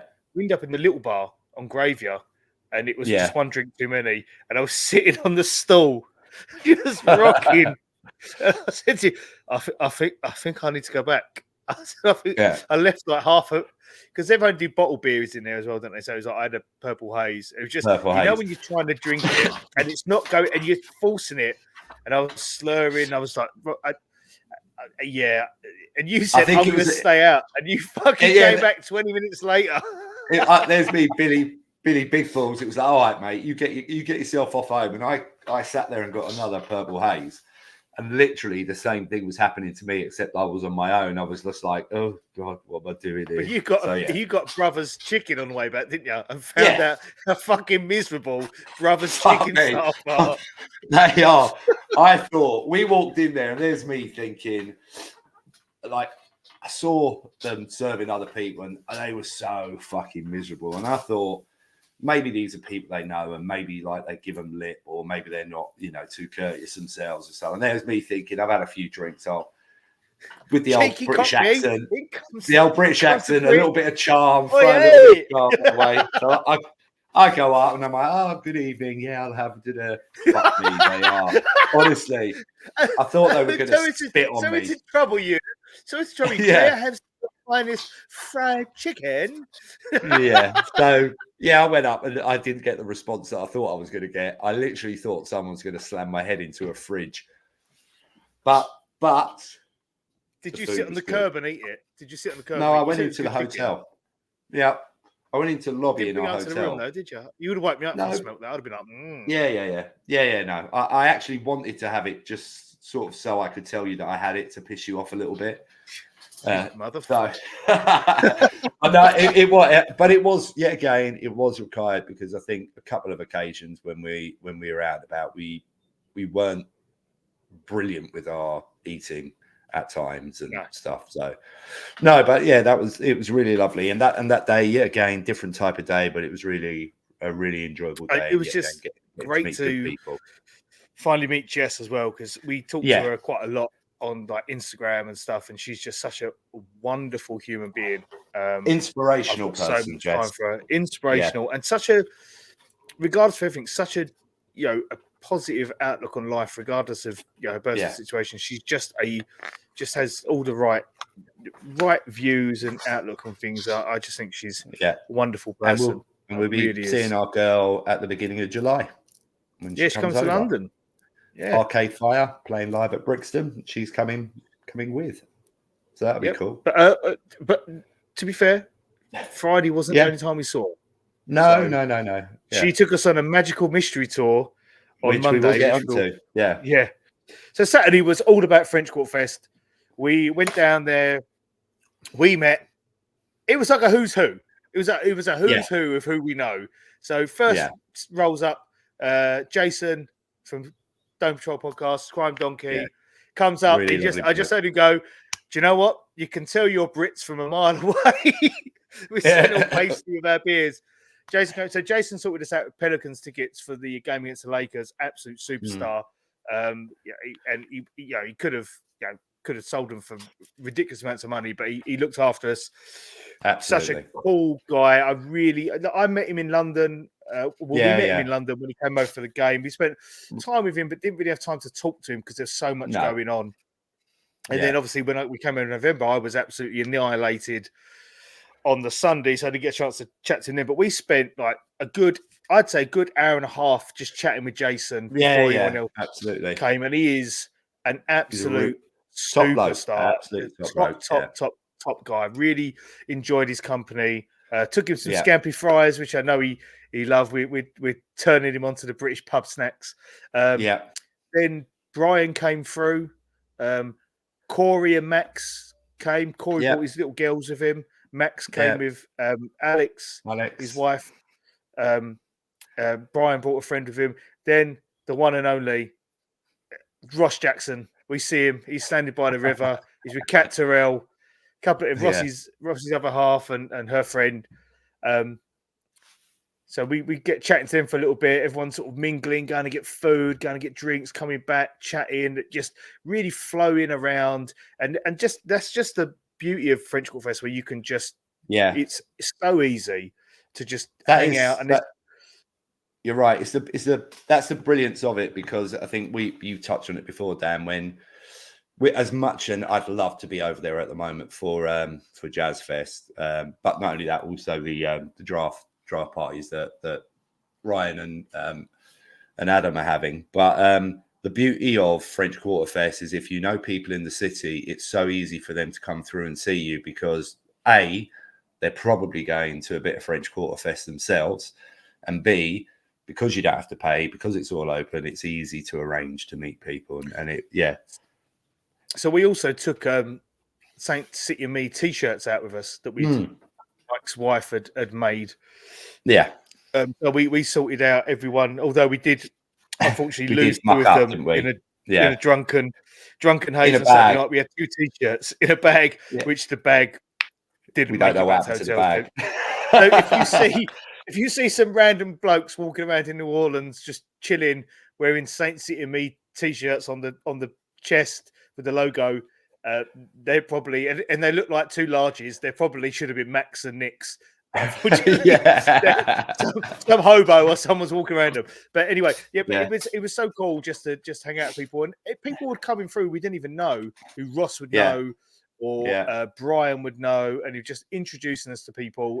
Absolutely, it was such a good time. And you know what? It's like I was buzzing from it, because just feeling so at home in a place that's not my home. It just gives you a special warmth, I think. You just feel really appreciated. It is, and it's incredible to think. Obviously we've had plenty of experience. Like as we were saying about last year, we went to the draft party and Jazz Fest last year. We had the opportunity to meet lots of people. Then it's the fact that it's a place that's 4,500 miles away, and the fact that you could go there at any given time, that there will be people who will come out and meet you. Yeah, and that blew me away. The amount of people who came to see us. Like people say, I don't normally go to French Quarter Fest, so I don't really go, because people forget. Like, I think we have a misconception, not we, but generally people have a misconception that New Orleans is the French Quarter. Yeah. And maybe the Garden District. But actually, it's so much more than that. And you don't need to go, if you live there, you don't have to go to French Quarter, ever. No. Because it's like going to Piccadilly Circus or Leicester Square. Absolutely.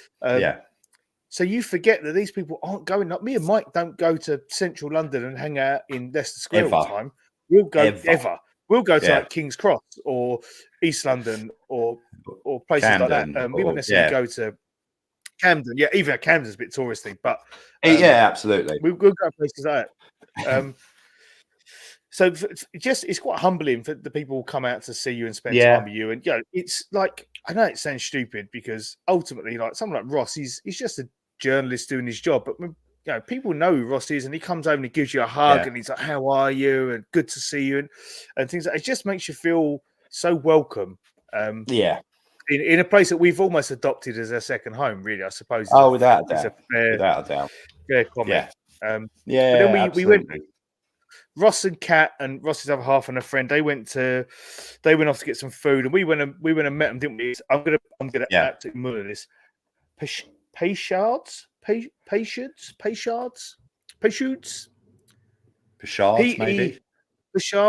on Toulouse in the court. We went and met Ross there, and then that boy Wolf Ryan came through. He was in town with Bree, his wife. So good to see him. So good to see him. Again, like, a lovely. When we normally see him, there's so many of us there, isn't there? You don't really get the chance to have a chat with him. No, and also as we like Ryan's more of an introverted individual. He doesn't like those, even though he obviously does it now because it's part of their business and it has to sort of be in and around people. I don't think he. All right, I opened the juicer far. But in that more intimate setting, I think he felt more comfortable because there wasn't loads of people around. But also the other good thing about that, and yet again, it's in the quarter, it's that thing.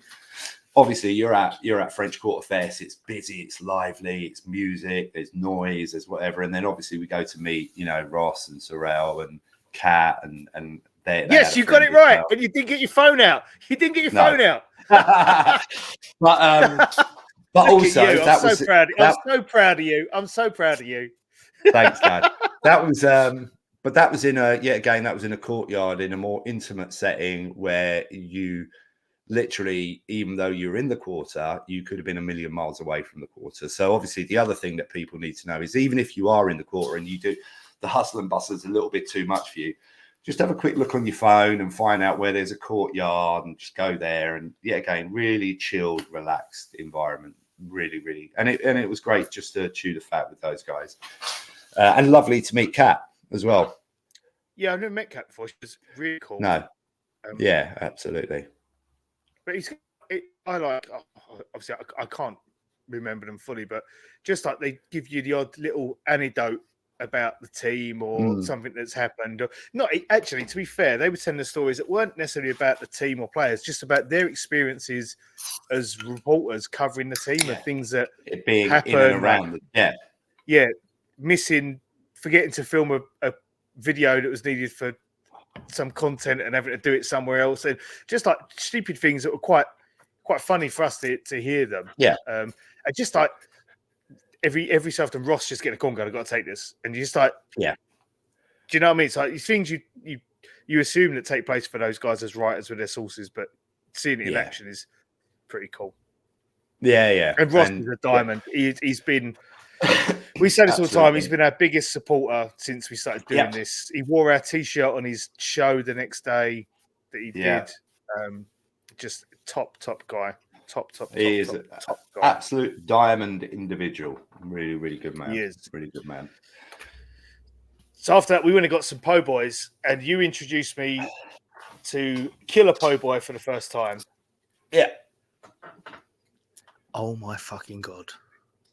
This po' boy was unbelievable. This might sound like a voiceover for Boone's and whatever they called, Mike. Mills and Boone. Mills and Boone's, but this was the most delicate, delectable, delightful, indulgent, decadent thing I put in my mouth. Do you want to get an OnlyFans for this part? Do you know what? So we went to the Erin Rose, and Mike took me out the back to the Killer Po' Boy. I had the beef debris po' boy. Oh my god!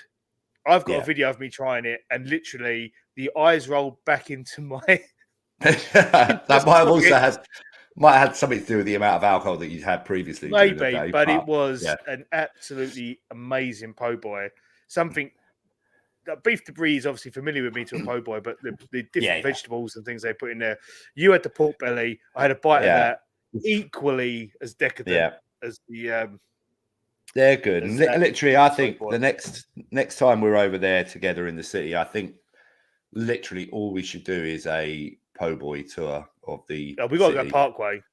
Yeah, and funny enough, Ross was there, wasn't he, at the beginning of the week? And I messaged him saying, "Dad is going to hate this," and he went.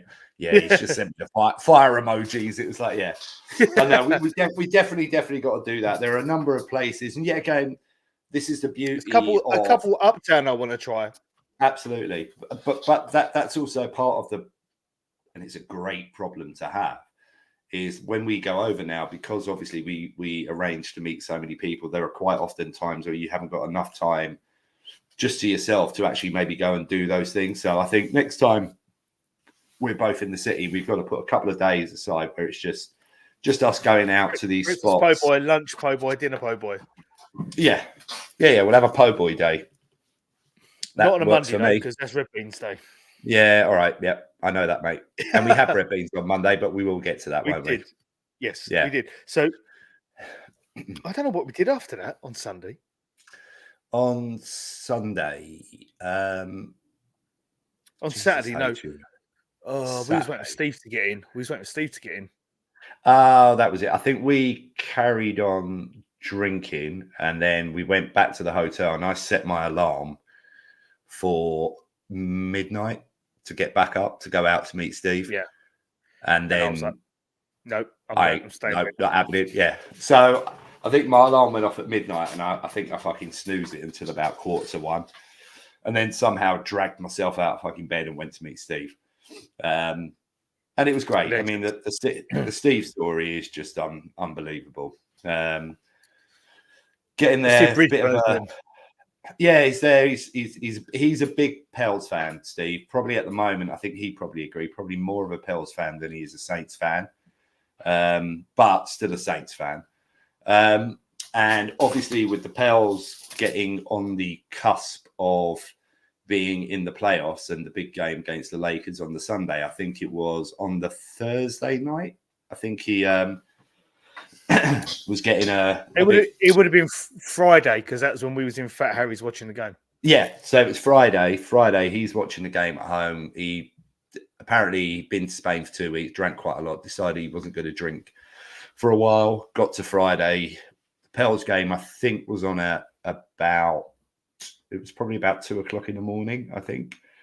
So he decides he's going to watch that game, buys himself a litre of vodka, which for him and his mate Mike is the staple for them whenever they drink. And then got absolutely twatted watching the Pels and got a serious case of FOMO. And then decided to start looking at flights so he could come over for the Pels game on the Sunday.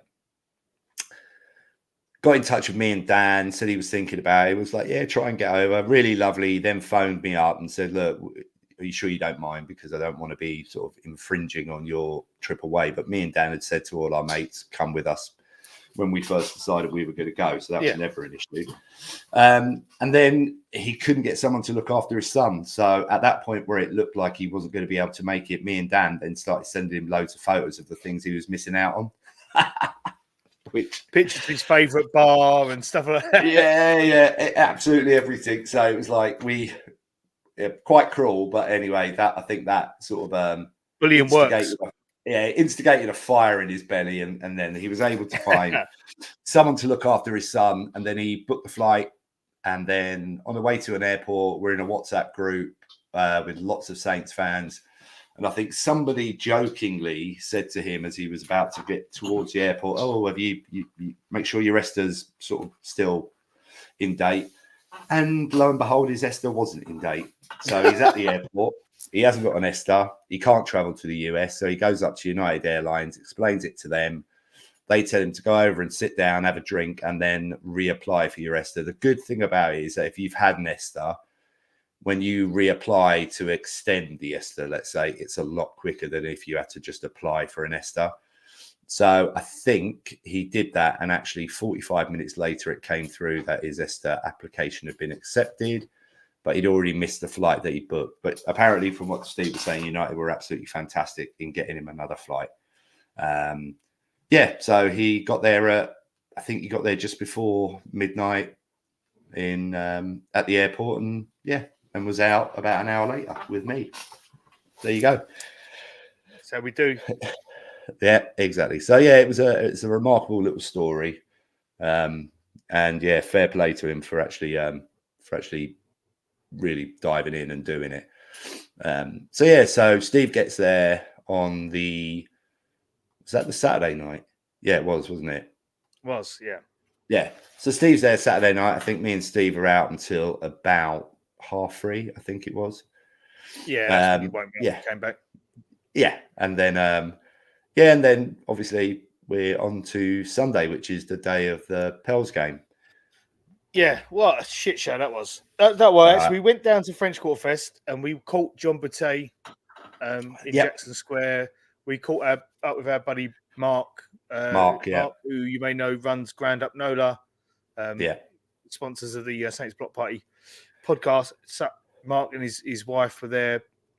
Lovely people. Mark is a lovely guy. He is fairly when you meet him, he's like quite low key, but he's just such a good dude. No, that's it. But yet again, whenever we go out there, Mark always turns up. Always is there. Always got a smile on his face. Absolutely. Yeah. And doing good things for himself and his family, which is absolutely he's incredible. Great guy. So we caught him. Then we made the trip up to Smoothie Centre, which we was hyped about. We was like, this is it's going to go off. We went and changed into our Pels stuff. Well, we already had Pels stuff on. No, we already did. Got ourselves sorted. Got into the blender.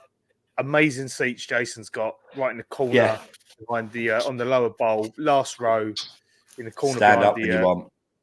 Yeah, that was great seats. And then the game was awful. Yeah, never ever gave an opportunity. Never gave an opportunity for the fans to get involved. Literally, from tip off, the first 5 minutes, you were sitting there thinking, "This is gone."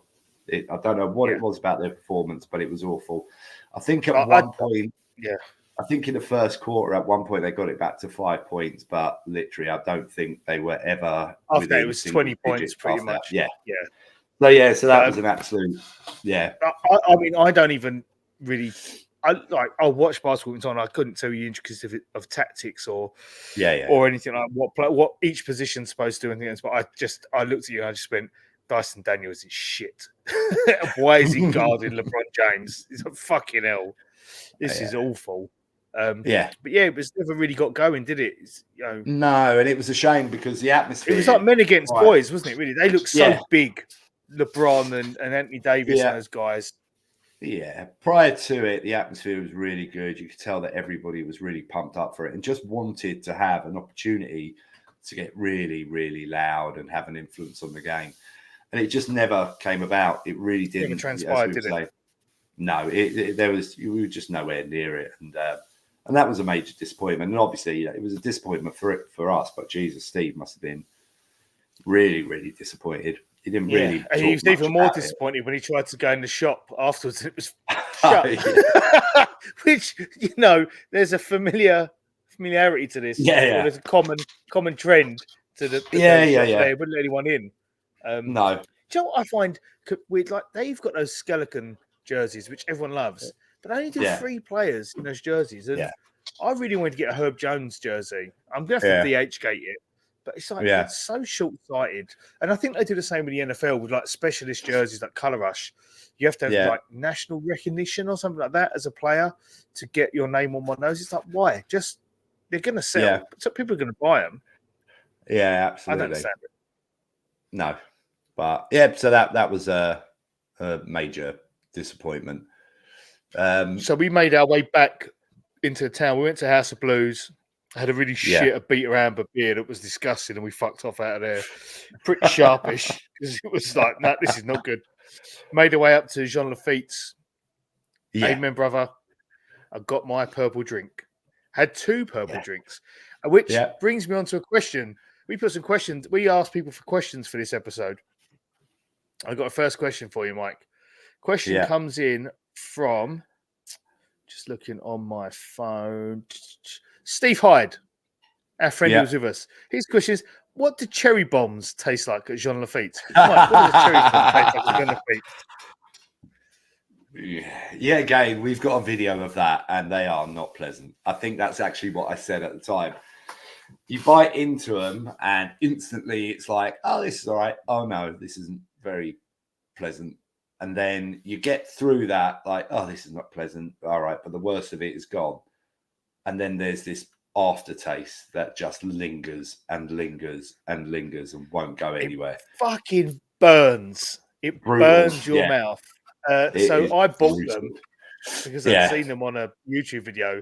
And my understanding is they're soaked in Everclear, which is like a 95% proof. Yeah. So I think, So I think you said, you said whatever you just said a second ago. Steve had a bite and went, oh, that's not pleasant. And then I took a bite and went, oh, that shit burns. And I think at one point you and then I went, no, they weren't nice at all. But I'd recommend just people having them just so you can experience how fucking awful they are. That was quite. That was great couple of hours in there though, because that was like Steve had a purple drink with us, and then he, funny enough, and it was when we were over in November last year.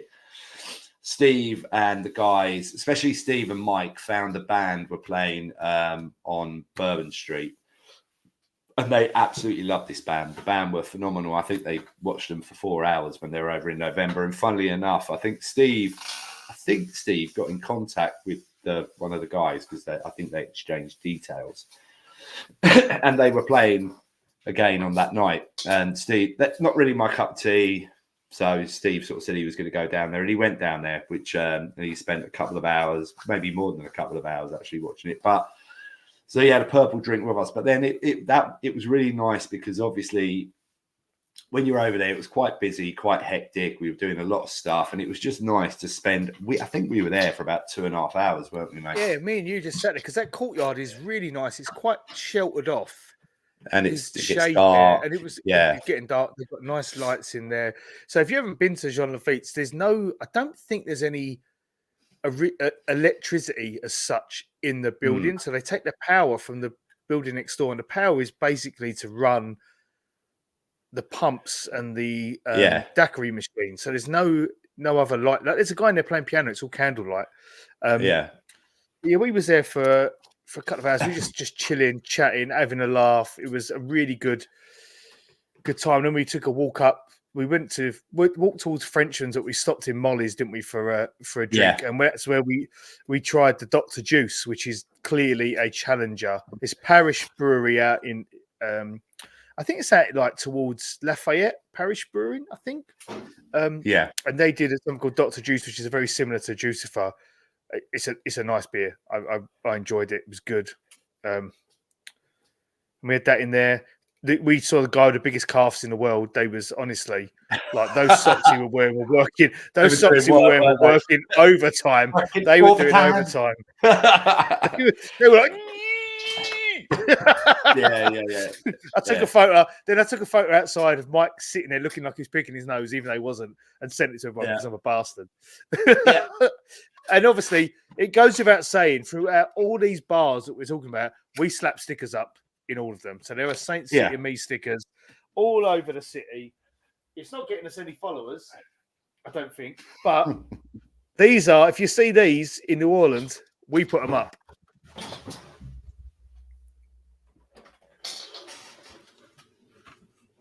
Look at that. There you go. Look, there we are. Here we go. Made by the wife. She's a keeper. She is absolute keeper. So we go to Molly's, have a drink. We wander out to Frenchman. We go into a bar. There's a bit of live music on. Have a drink. I can't remember what bar it is. You know it. You quite like it. It's one that sells pizza. Yeah. It's and then I go and get my Dat Dog, which I'm going to be honest. If you ask me, it's not as nice as a Dat Dog magazine. Like it was just a bit like it was just the presentation wasn't there. The bun wasn't tiny. It looks tiny compared as well. And it looks rushed. And I ate it. It was all right. I got my usual alligator sausage, etouffee sauce, crumbled bacon on top. It's a winning combination. I will recommend that combination to anyone who goes to that. I must also say at this point, Dan was pretty pissed. Oh, shit-faced. Yeah. Then we went to... We wandered down to SMC, balcony. Yeah, the Balcony Music Club. I love it in there, but the toilets were out of order. Toilets were out of order, and I needed a wee. Yeah, so I walked down to Esplanade and got an Uber. But I like that venue. The band in there are great. Whenever I've gone in there, it's the same band. You've got the female saxophonist. She's fantastic. She's got so much stage presence when she's in there. She carries herself so well. And that's a good spot. So again, if you want to try somewhere with live music, which is a nice space, not too crowded, 100% try the BMC. It's just as you get to Esplanade at the end of Decatur before you cross over to Frenchman, great spot. And it is a good spot for some of the reasons you said, because when Frenchman gets really, really busy, it can be not uncomfortable, but it can be a little bit too crushed in some of those bars. The Balcony Music Club, although it can be busy at times, it never feels like it's absolutely rammed. And you're on, it's a smaller bar, so it feels very intimate. And as you say, I've seen some absolutely magical artists in there. So yeah, I'd highly recommend that one. That's always the first when I go up, as you know, when I go up there on my own. That's always the first one that I'll stop in for maybe half an hour, 40 minutes before I move on. I think we went there this time last year. We took Elise and Ben and Eric and Joey up there. I think. Yeah. We was hanging in there, but we was pretty inebriated by then. It was a lot of swaying. Someone said, "You want a drink?" I went, "Yeah, I'll have a water, please." And that's when if I'm hydrating towards the end of the night, you're on your way out. Difficult, but I got a cab back. You met up with Steve and you hung out a bit more. Steve came up, and then we went up to another bar, which is I can't remember. Is it 30 over 90 or 90 over 30? Yeah, no, that was where you went. Yep. Yeah. This is it's a newer bar there. I think it's only been open maybe 4 years, but I really like it because quite often they play more sort of modern music and it basically is a jam session. So you will occasionally just get people out the crowd going up and playing music, and so they cater to a slightly younger crowd. But obviously, I like quite a lot of they're more soul R&B, and so.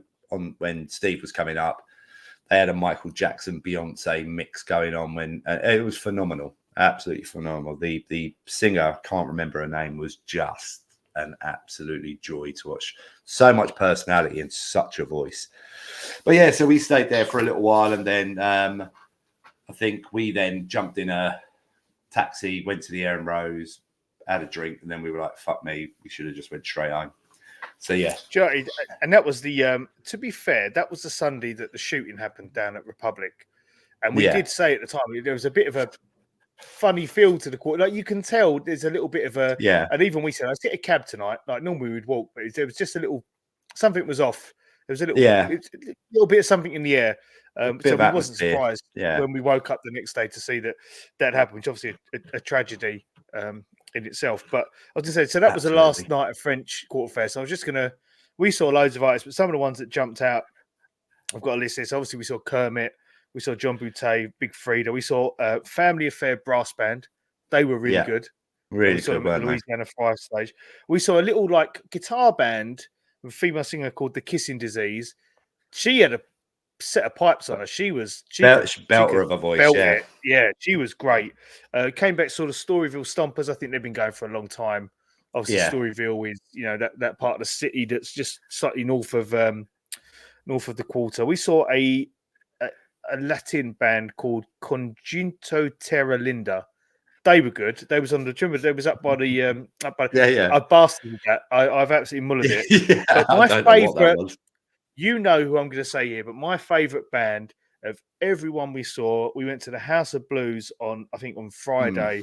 We saw a band called And Then Came the Humans. Yeah. Drummer and the guitarist, and they're just jamming. We was in about 45 minutes watching them. Yeah. They didn't stop playing the whole 45 minutes. So just two of them, the drummer going, the guitarist. And what they're doing is they were jamming, but then they were just sprinkling in covers of pop songs. Yeah. And it's a point when I was like, this is a Taylor Swift song. And they were good, like really they were good. Really like, good. We good. actually met up with Jeff Duncan on Monday. And I mentioned them. He said, "Oh yeah, they're great." He said, "Yeah, they're a local band. They're fantastic. Like everyone knows who they are. They're really good." I'd never heard of them before, but they were like. I wouldn't say go and listen to them on Spotify. I'd say go and find videos of YouTube of them playing live because that's obviously their wheelhouse. But they were by far and away the best band I saw or artist I saw they were the really, whole time really good. we were there. No, they were really good, mate. So Monday, penultimate day before we fly home. Start the day off right. We started the day off right. Yeah, turkey and the wolf. Obviously, I've wanted to get Turkey and Wolf for a long time. I first saw them on Somebody Feed Phil, which is on Netflix with Phil Rosenthal, and he goes around the world trying different restaurants. And I saw them on there, and he went, and I just like, I've got to go. And this was the first opportunity he actually had. So we went there. It opened at 11. We queued. Yeah. We got there at like 11:15, and we queued to get in. Really quirky little spot. It's just off Magazine. A couple of minute walk down from Magazine. Yeah. I want to say it's on Jackson. Avenue. I think you're right. Yeah. It's a nice little corner spot. And the food there, we said it on 23. It's like stoner food or grown-up versions of meals you had as a child. So I had the collard green melt, which is like a play on a pastrami sandwich or a Reuben. Yeah. So you've got instead of the meat, you've got the collard greens, you've got the cheese melt, you've got the like Thousand Line dressing. That was great. You tried that as well, right? Yeah, it was lovely. And we had a Dr. Juice there, reinforced our views that it's a stellar beer. Steve had the bologna sandwich. That sandwich, Mike. I mean, the moment he got it out, it was like, there is no way. Hey! What about a sandwich? So anyway, the moment the sandwich came out, there was like, there's no way you'll finish it. And he was like, nope, I'm going to get through this. He did. Craig David, we got to get through this. It's humongous. I mean, it's so big. Thank you. So it's really cool spot. As you were saying, it's very playful food. The food comes up on like 1980s McDonald's plastic plates. I got the fries; they were pretty good. They're standard fries, crinkle cuts. Yeah, seasoned incredibly well. Yeah, I would say you got a lighter, didn't you? An old Clipper style lighter with the McDonald's logo, which is the McDonald's logo on it. Yeah. But it's a really cool spot. We sat outside, but you can sit inside. Inside, like just like an old shitty cafeteria type. Setup, isn't it? It's like half the places that you go into in the city that are not in the quarter. They all look like that. But also, it's you have one of those at 11 o'clock. That keeps you going until dinner time. It keeps really, going. And I like the fact that Mason, who's the owner, like obviously he's the architect behind everything. He was just sitting in there working away. And when we spoke to Max, he said, "Oh, you should have said hello to him." But I obviously knew he was because I'd seen him on Somebody Feed Phil. But just to see him in the night, if you went to, I said this on 23, if you went to like a famous restaurant in London, it's very rare that you're going to see the main chef and owner sitting out front just working. It's like, it's just something you don't really see. But that's, again, it's New Orleans. It's like there's no pretentiousness to it. It's just like, this is my job. It's what I do. And also proud of what they do. Yeah. So after that, I made you walk 2 miles. Yeah. In searing sunshine. In searing sunshine to meet Jeff Duncan, who I think everyone knows I'm pals with Jeff. We get along really well. We went and met him at La Boucherie. I think, am I saying that right? La Boucherie. So. La Boulangerie. Really cool cafe, isn't it? Yeah, up on a magazine. Really so my understanding is it's owned by the same people who own Pesh and Cochon. So it's obviously their uptown spot. Really big spot. Is Jeff says this, you get a little bit of celebrity spotted in there. Sometimes you get some of the celebs who live uptown hanging around in there, and that's where Jeff occasionally goes. But he was so great with his time. We spent like over an hour just sitting chatting to him, and he was obviously working. He had his laptop with him. He's writing up stories, but he's so gracious of his time, talking to us about so many different things. Very candid about things. We had very cool conversations, but not just about the Saints, just generally. Like, Jeff's a big Europhile. He loves coming to the UK. He loves going to France. Yeah, and he's hoping to come over to London later this year when they're promoting the Steve Gleason's book, because so Jeff. He was saying, weren't they? They're in the middle of trying to organise probably a medical plane for Steve to get over here, and so Jeff will hopefully be over in the summer as well. So obviously Jeff worked on Steve with his book about his life, and that's come out yesterday, I think. Yeah. But also, I think they're looking at Steve coming over for an ALS event in London, so they'll dovetail it with some book promotion while he's over, and hopefully Jeff can come over. We can hang out with Jeff and some of our buddies in the UK who know Jeff. But he was such a cool dude. And I think actually we said we got to go. He almost looked a little bit alone. That we were going. We felt like we were taking up too much of his time.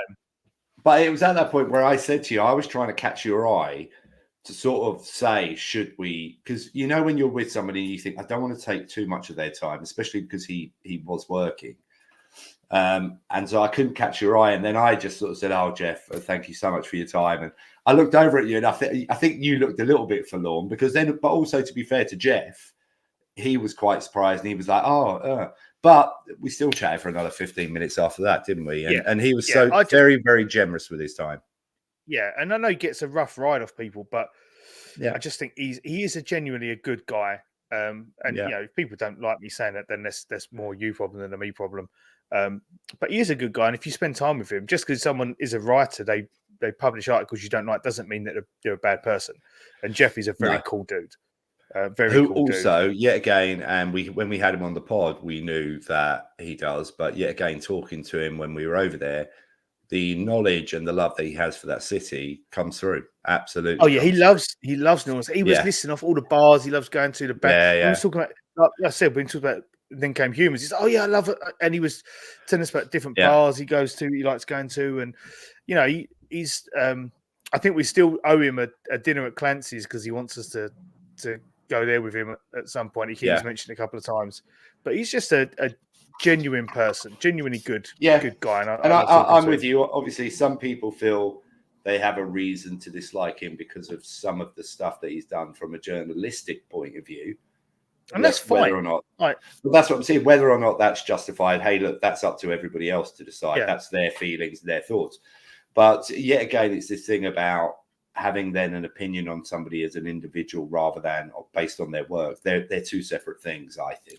And what you always say to me, you've always said to me, like, judge someone on how they treat you personally. Don't make a decision based on what other people tell you to make a decision. And I've done that in the past, and I've had people blocked and stuff on Twitter that I've unblocked because I'm like, you know what? I've actually blocked them on someone else's opinion, not my own, and actually they're pretty cool. Cool people. Hey, look, if someone's going to prove to you that they're a twat, they'll prove to you that they're a twat, and at that point, you do the thing that you think's right. But I'm completely on that vibe where I decide for myself. I don't decide on the basis of what other people tell me to do. You know, it was quite funny though. He gave us a without telling us. He gave us a little bit of an insight, or I don't say insight. Exclusive is probably not the right word, but he started talking to us about Randy Muller, and he's like, "Oh yeah, Randy Muller. He was the GM before Mickey, and he got a bit of a rough ride. He got GM of the year, and he was talking about him. We didn't think nothing else of it. And then Jeff puts out an article like 2 days ago that says Randy Muller's been working with the team for weeks. He's like, So he wasn't telling us that, but obviously he was aware insider information without letting us know it was insider information. And to be fair, we got plenty of that while we was there, but we are ethical. We'll never tell. No, never kiss absolutely himself. No. But after we finished up with Jeff, we went back to Fat Harry's. Obviously, left an impression on us. Because when we met Jeff, it's just past Napoleon and it's on the intersection magazine and Napoleon, and Jess had got back in touch with us and had said, "What are you guys up to?" And we were like, "Well, we're just here at the moment," knowing that Jess isn't a million miles away from that. And she was like, she had a couple of bits to do. She said, "Look, I'll come and meet you." So obviously, we walked up Napoleon, knowing that bar was there, and thought we'll sit here for a while. And then Jess turns up, and it just turns into a whirlwind tour of dive bars. I mean, I think Jess turned up at about, I'm saying it must have been about 2:00. Yeah, 2:00. And we were due to be doing the 28 to 3 pod at 6, weren't we? Yeah. Yeah. So, Jess turns up in the car, myself, Dan, Steve, having a beer outside the bar. Do you know what? I just to the point on juice fruit. He's like, "What do you want, Mike? Do you want juice fruit?" He's like, "I've fucking had enough juice. I want something different." Yeah. But going back to what you was that Dr. Juice, for me is better. For me, it's better. I think Steve would agree as well. Very similar, but it's not. It hasn't got such a bitter note that Juicifer's got. It is really similar though. It's just got a slight tad more sweetness to it, and I really liked it. As I said, much preferred it to Juicifer. So Jess picks us up in the car. Right, and it was quite erratic. It was erratic though, weren't it? It was hilariously erratic. Yeah. She's driving us around uptown. She's saying, "Look at these houses," trying to convince me and Mike to buy a property in New Orleans. Like every time we went past the house, it was for sale. She went, "Oh, look, there's another one. You can buy that one. I'll manage it for you. I'll manage it for you when you're not in the city." Airbnb. So she took us to Le Bon Temps Roulette, which was a tiny fucking bar. And I look up on the wall, and it's like every Monday, Soul Rebels play here. I was like, "Are you fucking joking? This place is tiny, and the Soul Rebels play here." She's like, "Yep, every Monday." That was a cool spot, and that's the spot she said that's got the plaque that says Lee Harvey Oswald once sat here. Didn't she? I think that's the bar. Yeah, that was a cool bar. It's like locals outside just chatting away to us. Then she took us to the Kingpin, which I really liked. We had 2 beers in there. Kingpin was great because yet again, and she was saying that's her spot to watch the Saints games if she's not sort of in and around the team. But do you know what? I'm going to say it. There was no door on the shitter. There was no door on the shitter. There was not. No. Because I've got a video. I've got a video of it that I was going to send to Brian saying, "Look at the state of this." And as I'm walking in the thing, the door is like a shutter door that goes into the wall. So you can pull it out. Yeah, so Steve walked out. I said, "What are toilets like?" Because it's obviously, we've talked about this pod. Toilets are important to us. And credit to French Quarter Fest, the porta potties were immaculate. I had a couple of poos in them. They were fine. No. Ponies. Couple of ponies. Couple of ponies in them, and a couple of near misses. Well, more than near misses, but we won't talk about that. That's where the Sheraton comes in. But Steve walks out of the toilet and he looks at me and went, "There's no." I'm gonna do shit, Birmingham. Dude, can't do his prom accent. Go on. I can't do it. Go on. If it's anything like your Welsh accent before we started recording, I'm really worried about where we're going. I want to hear your Brum accent. He's like, "It's a fucking toilet door." That's Scouse. What accent? I don't even know what that was. Jesus. He was like, he came in, he's like, there's no door on the shitter. Yeah, but there was genuinely, and the only reason I know that is because I went and thought, all right, I'm going to film that for Brian. And as I walk in, I thought, oh yeah, look, no. And then I actually knock into it and I pull it, and it's a shutter door that goes into the wall. Well, but yeah, going back to the Kingpin itself is obviously Jess was saying it's a brilliant place to watch Saints games. Says like so. I've got a lot of yeah, time for. So if you're ever in the city and you're there for a home game, but you're there for a week or so, and the Saints are away, it's probably a decent venue to ping into your brain about maybe watching an away Saints game in there. But what was absolutely fantastic is that there were probably about 6 or 7 locals in there, weren't they? And they were absolutely brilliant with us. Chatted away, really interested. And we ended up having a couple of drinks there because it was such a nice sort of environment. A real dive bar. I love it. Yeah. Fans outside. And then Jess took us round to see Auburn Park, and that was cool. She showed us where the zoo was. She showed us where the she gave us a tour, didn't she? Yeah. She went the wrong way down a one-way street, apologised to everyone as they looked infuriated, showed us the tree of life, and she went, I've got one more spot for you. Because Mike had said I hadn't had my red beans. So she took us to Frankie and Johnny's. Frankie and Johnny's? Yeah. And we had red beans. We had a cup of gumbo. Yes. Gumbo was good. Yeah. And then a couple of shots. Yeah. So we had beer and shots.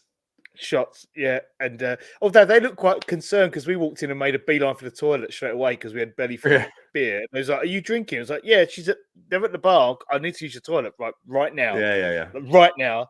now. What I love, and this happened so many times when we was there over the course of the week, but you smell it before you know it's there, and it's the sweetness of a crawfish boil.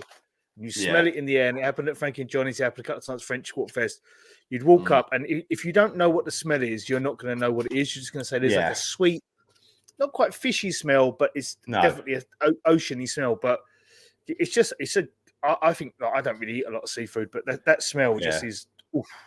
Yeah, we smelled it at Frankie and Johnny's as we was walking up. And you also got a recipe hint, didn't you, when we were there? Yeah. So the one of the people behind the bar was telling me about how she does her roux. She just puts it in a skillet and then, or a cast iron pan, just puts it in the oven and lets it just work itself. So I recorded her telling me how to do it. I'm going to try that. Although I did make a gumbo last week, but I didn't do it that way. I made the roux from scratch. And do you know what? Right, it's very funny. I was working on the roux for so long that my Apple Watch thought I was on an indoor walk. I was like constantly stirring. It's like, are you on an indoor walk? I went, yes, I am. I'll take that. It gave me 27 minutes exercise for making a roux. So there you go. Cheat your Apple Watch. Yeah. Nope. Make a roux. Yeah. We did that, and then we got taken back to hotel, waited for Ubers that didn't turn up because they were shit. Yeah. To go over to wherever it was. I don't even know where it was. To Nick's place to record 23, which was one of my favourite podcasts I've ever done, just because it was in person, round the table, laughing and joking, having good time, drinking. And then once we went up to Mid City Yacht Club. Was it? Yeah. Ross Jackson was there. Jake from Locked On Pelicans was there. Erin Summers was there. I didn't get a chance to speak to her. I would have liked to because I've messaged her before about coming on the pod, but she never replied.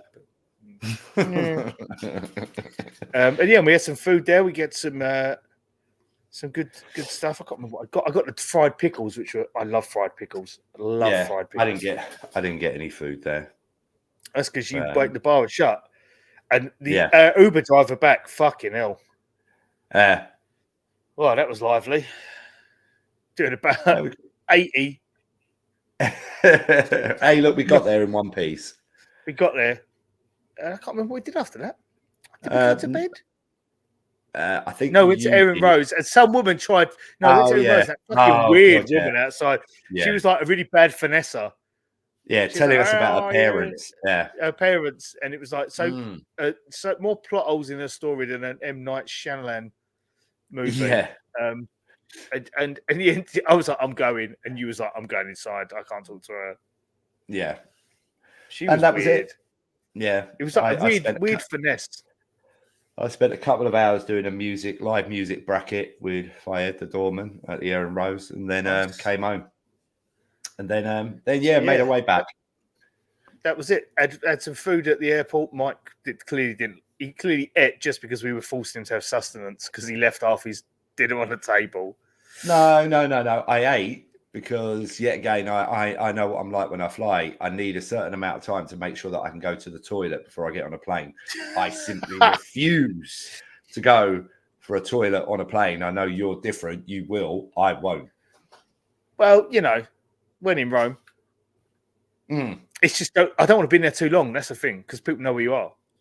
Yeah. It's different when you're in like upper. Like, you can get away with it in there because people don't. Yeah. People just shit in their bed.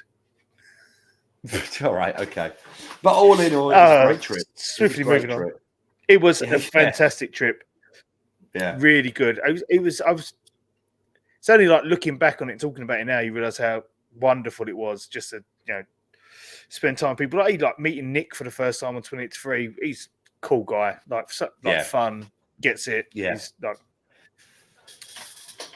I've got there's a question that Baggy Dan has put through, which is just basically saying which is the best event that we've been to in the city. So obviously the main ones that we've been to is French Quarter Fest, Mardi Gras, and Jazz Fest. Of those, which was your favourite? Right now, as a whole, I think French Quarter Fest is my favourite. Yeah, but I think that's mainly because of what we touched on, which is gives you the opportunity to meet people in and around. Recency bias. I would have liked to Mardi Gras. I really enjoy. I probably would go French Quarter Fest right now. French Quarter Fest, Mardi Gras, Jazz Fest. Jazz Fest is good for the bands you see and the experience, but actually, from an inclusivity point of view, you don't get to see anyone you know unless they got a ticket. Mardi Gras, I would have liked to have come earlier and experienced a couple of parades before. Or later. Yeah. Mardi Gras, and I would probably your stroking. Yeah. Mardi Gras. I think I would probably, if I did it again, I probably wouldn't do it around the French Quarter. I'd go up St. Charles, and around that part of town, and do the more wholesome Mardi Gras experience rather than the French Quarter experience, which is obviously very heavily laden with tourists. Which is that would be my we're transcending. No, I know. I'm sort of saying that. For me, it would be Mardi Gras, French Quarter Fest, and Jazz Fest, and there wouldn't be much difference. There's not much in it. Any of them. No. Mardi Gras for me, it's a funny one because even though I think you remember last year when I was thinking about going over to the city before you decided that you wanted to go as well, I was thinking of going to French Quarter Fest because I've always been fascinated by it, and for some of the reasons that we've spoken about before. But I think I would put Mardi Gras as my number one. I really enjoyed Mardi Gras, even though we didn't get to meet many people at the time. But then we didn't know that many people at the time, and I don't think we hadn't started a podcast and all that sort of thing. I think if you went to Mardi Gras again, knowing the people that we know now, it would be a completely different experience. And that's and I was only there for 3 days for Mardi Gras because then we went over to Ocean Springs, so it's like it felt like it was short and Mardi Gras Day was great, but I would like to do it differently. I'm going for New Year's, so it's going to be something different as well. Like, see what New Year's is like. Absolutely. Watch the Fleur-de-Lis drop in Jackson Square and things like that. That'll be interesting. I know you want to go for Essence Fest at some point, but fuck that heat, mate. Too hot. No, I'm not doing it. I would love to go, but I simply can't do it because of the period of time when it is. I just wouldn't do it. So my next one will. I spoke to my boys about it the other night when I was in Manchester when I went up there for my wife's birthday, so she could see her 2 kids. and they're sort of on board for Mardi Gras, and they were actually sort of talking about maybe we try and do it next year. So we'll have to wait and see. We'll have to wait and see on that one. But yeah, So but it doesn't matter. Aaron asked the question: what are the main differences, good and bad, between Mardi Gras and French Quarter Fest? I think the biggest one is there's a lot more tourists from Mardi Gras, like obvious tourists, people from around the country. French Quarter Fest I think it's still a little bit under the radar as a festival. Like locals know about it, people in the surrounding areas know about it, but unless you're into jazz music and the scene, I don't think you're necessarily aware of it. Although it did get some publicity on the Today Show, I think, or the morning show in the run up to it. I think it's a bit more it's like concentrated out of the quarter as well. Like it's all along the river. There are some stages in the quarter, but I think French Quarter Fest is definitely moving away from the area that Mardi Gras felt like it occupied. Yeah, a number of people. Yeah, I mean, like you're right about the probably the amount of tourists that are there for French Quarter Fest, but there are more tourists there now than it used to be, because that used to be the really big local festival. So obviously, and it's the same thing with that city. Anything that goes on, people like you and me who've fallen in love with the city will find any reason to go there. And I'm sure there are plenty of people across the world and in America who will think, oh, French Quarter Fest, will go there. Yeah, Mardi Gras is far more hectic. Lots and lots, or there are far more people there. But I just enjoy it, and I would even consider doing Mardi Gras the week before actual Mardi Gras, because a couple of people have said about doing that, because some of the floats and some of the parades are better the week before than the week of Mardi Gras. So that would be something that I would also consider doing, rather than being there for. Although Lundi Gras was my favourite day when we went. Yeah, Lundi Gras. I'd probably flying home on Mardi Gras day would probably be a treat, because I reckon there's not many flights going out of the city on that day, or not busy flights. People coming in. But I've never queued as long for a taxi at the airport as I did for Mardi Gras. Yeah, same here. Same here. Ridiculous queues. I wasn't getting an Uber because of the prices, just crazy. Yeah. But yeah, the queue was really long, and they try and dump you in cabs with people and double up and stuff like that. Sort of. Yeah, it's just so much more busy, Mardi Gras. So much more busy. Yeah, absolutely. I think that's it, isn't it? I don't think there's anything else there. Pretty much. Yeah, I don't think there's much more for us to touch on. Obviously, great trip. Go to French Quarter Fest if you get the opportunity. Enjoy it. Embrace it. It's wonderful. Yeah, absolutely. Yeah, no, I'd agree. And as you say, you don't have to pay to get in. No. We did have conversations about how it actually, where the money comes from to put it on. We got a few answers, didn't we, and stuff, and they were very interesting. But obviously, they incentivize you to, or they ask you to tip, because the tips go towards the artists to pay for them to go on, which we obviously did where we could, where there's opportunity to. Yeah, food's great. Still, drinks great. Food great, people's great. Great weather. Bar's great, and that is the key one, is the weather, because even though we were talking about a couple of times where it was really too warm, it was almost perfect weather. It really, really was. Obviously, once you'd acclimatise, plenty of shade as well if you need it. Yeah, and that's the other big difference actually between French Quarter Fest and Jazz Fest. If you can't get into a tent like the Blues tent or the Jazz tent, and quite often you can't when the weather's really hot, because a lot of people, even though they go in there for the music, they'll also go in there to try and get out of the sun for a period of time. So quite often you'll go to one of those tents and you actually can't even get in. The difference with French Quarter Fest is that there are plenty of spots for shade, even if it's under the trees by the Mississippi. And they've got DJ stands up by the aquarium and stuff like that. So it's all different. We didn't go and see the DJs. No. But yeah, also you can duck into a bar, even duck into a shop, just get out of the sun. So that's one of the good things about French Quarter Fest. And the toilets great. Like if you're about to shit yourself, like I very nearly was a couple of times, toilets are phenomenal. They're hot, but there's bog roll, they don't smell. Yeah. They don't smell. They're pretty good. I'll give them props for maintenance there. And that's it. Feels like a good place to end it. Yeah. On the cut off. Yeah. The Saints, the shitty, and me. Yeah. The Saints are shitter than me. Yeah. It's a Anyway. shitter at Toilet or Dennis Allen. Who knows? Anyway, yeah. Anyway, all that stuff. We'll see what happens in the draft tomorrow. Tonight. Sorry, I'll see it tomorrow. I might stay up for the first pick, but I've got to be up fairly early for this flight, so we shall see. Let's bring us one of those players we mentioned. We'll be happy. Just don't be like a random who the fuck is that pick? Yeah. We're working very hard to try and get a cool guest for our 1 year anniversary episode. If it happens, it happens. If it doesn't, it doesn't. I'm sure we'll get anyone who comes on will be cool because we only get cool people. But with that, we out. Catch you later. Ta-da. Ta-da. Who that?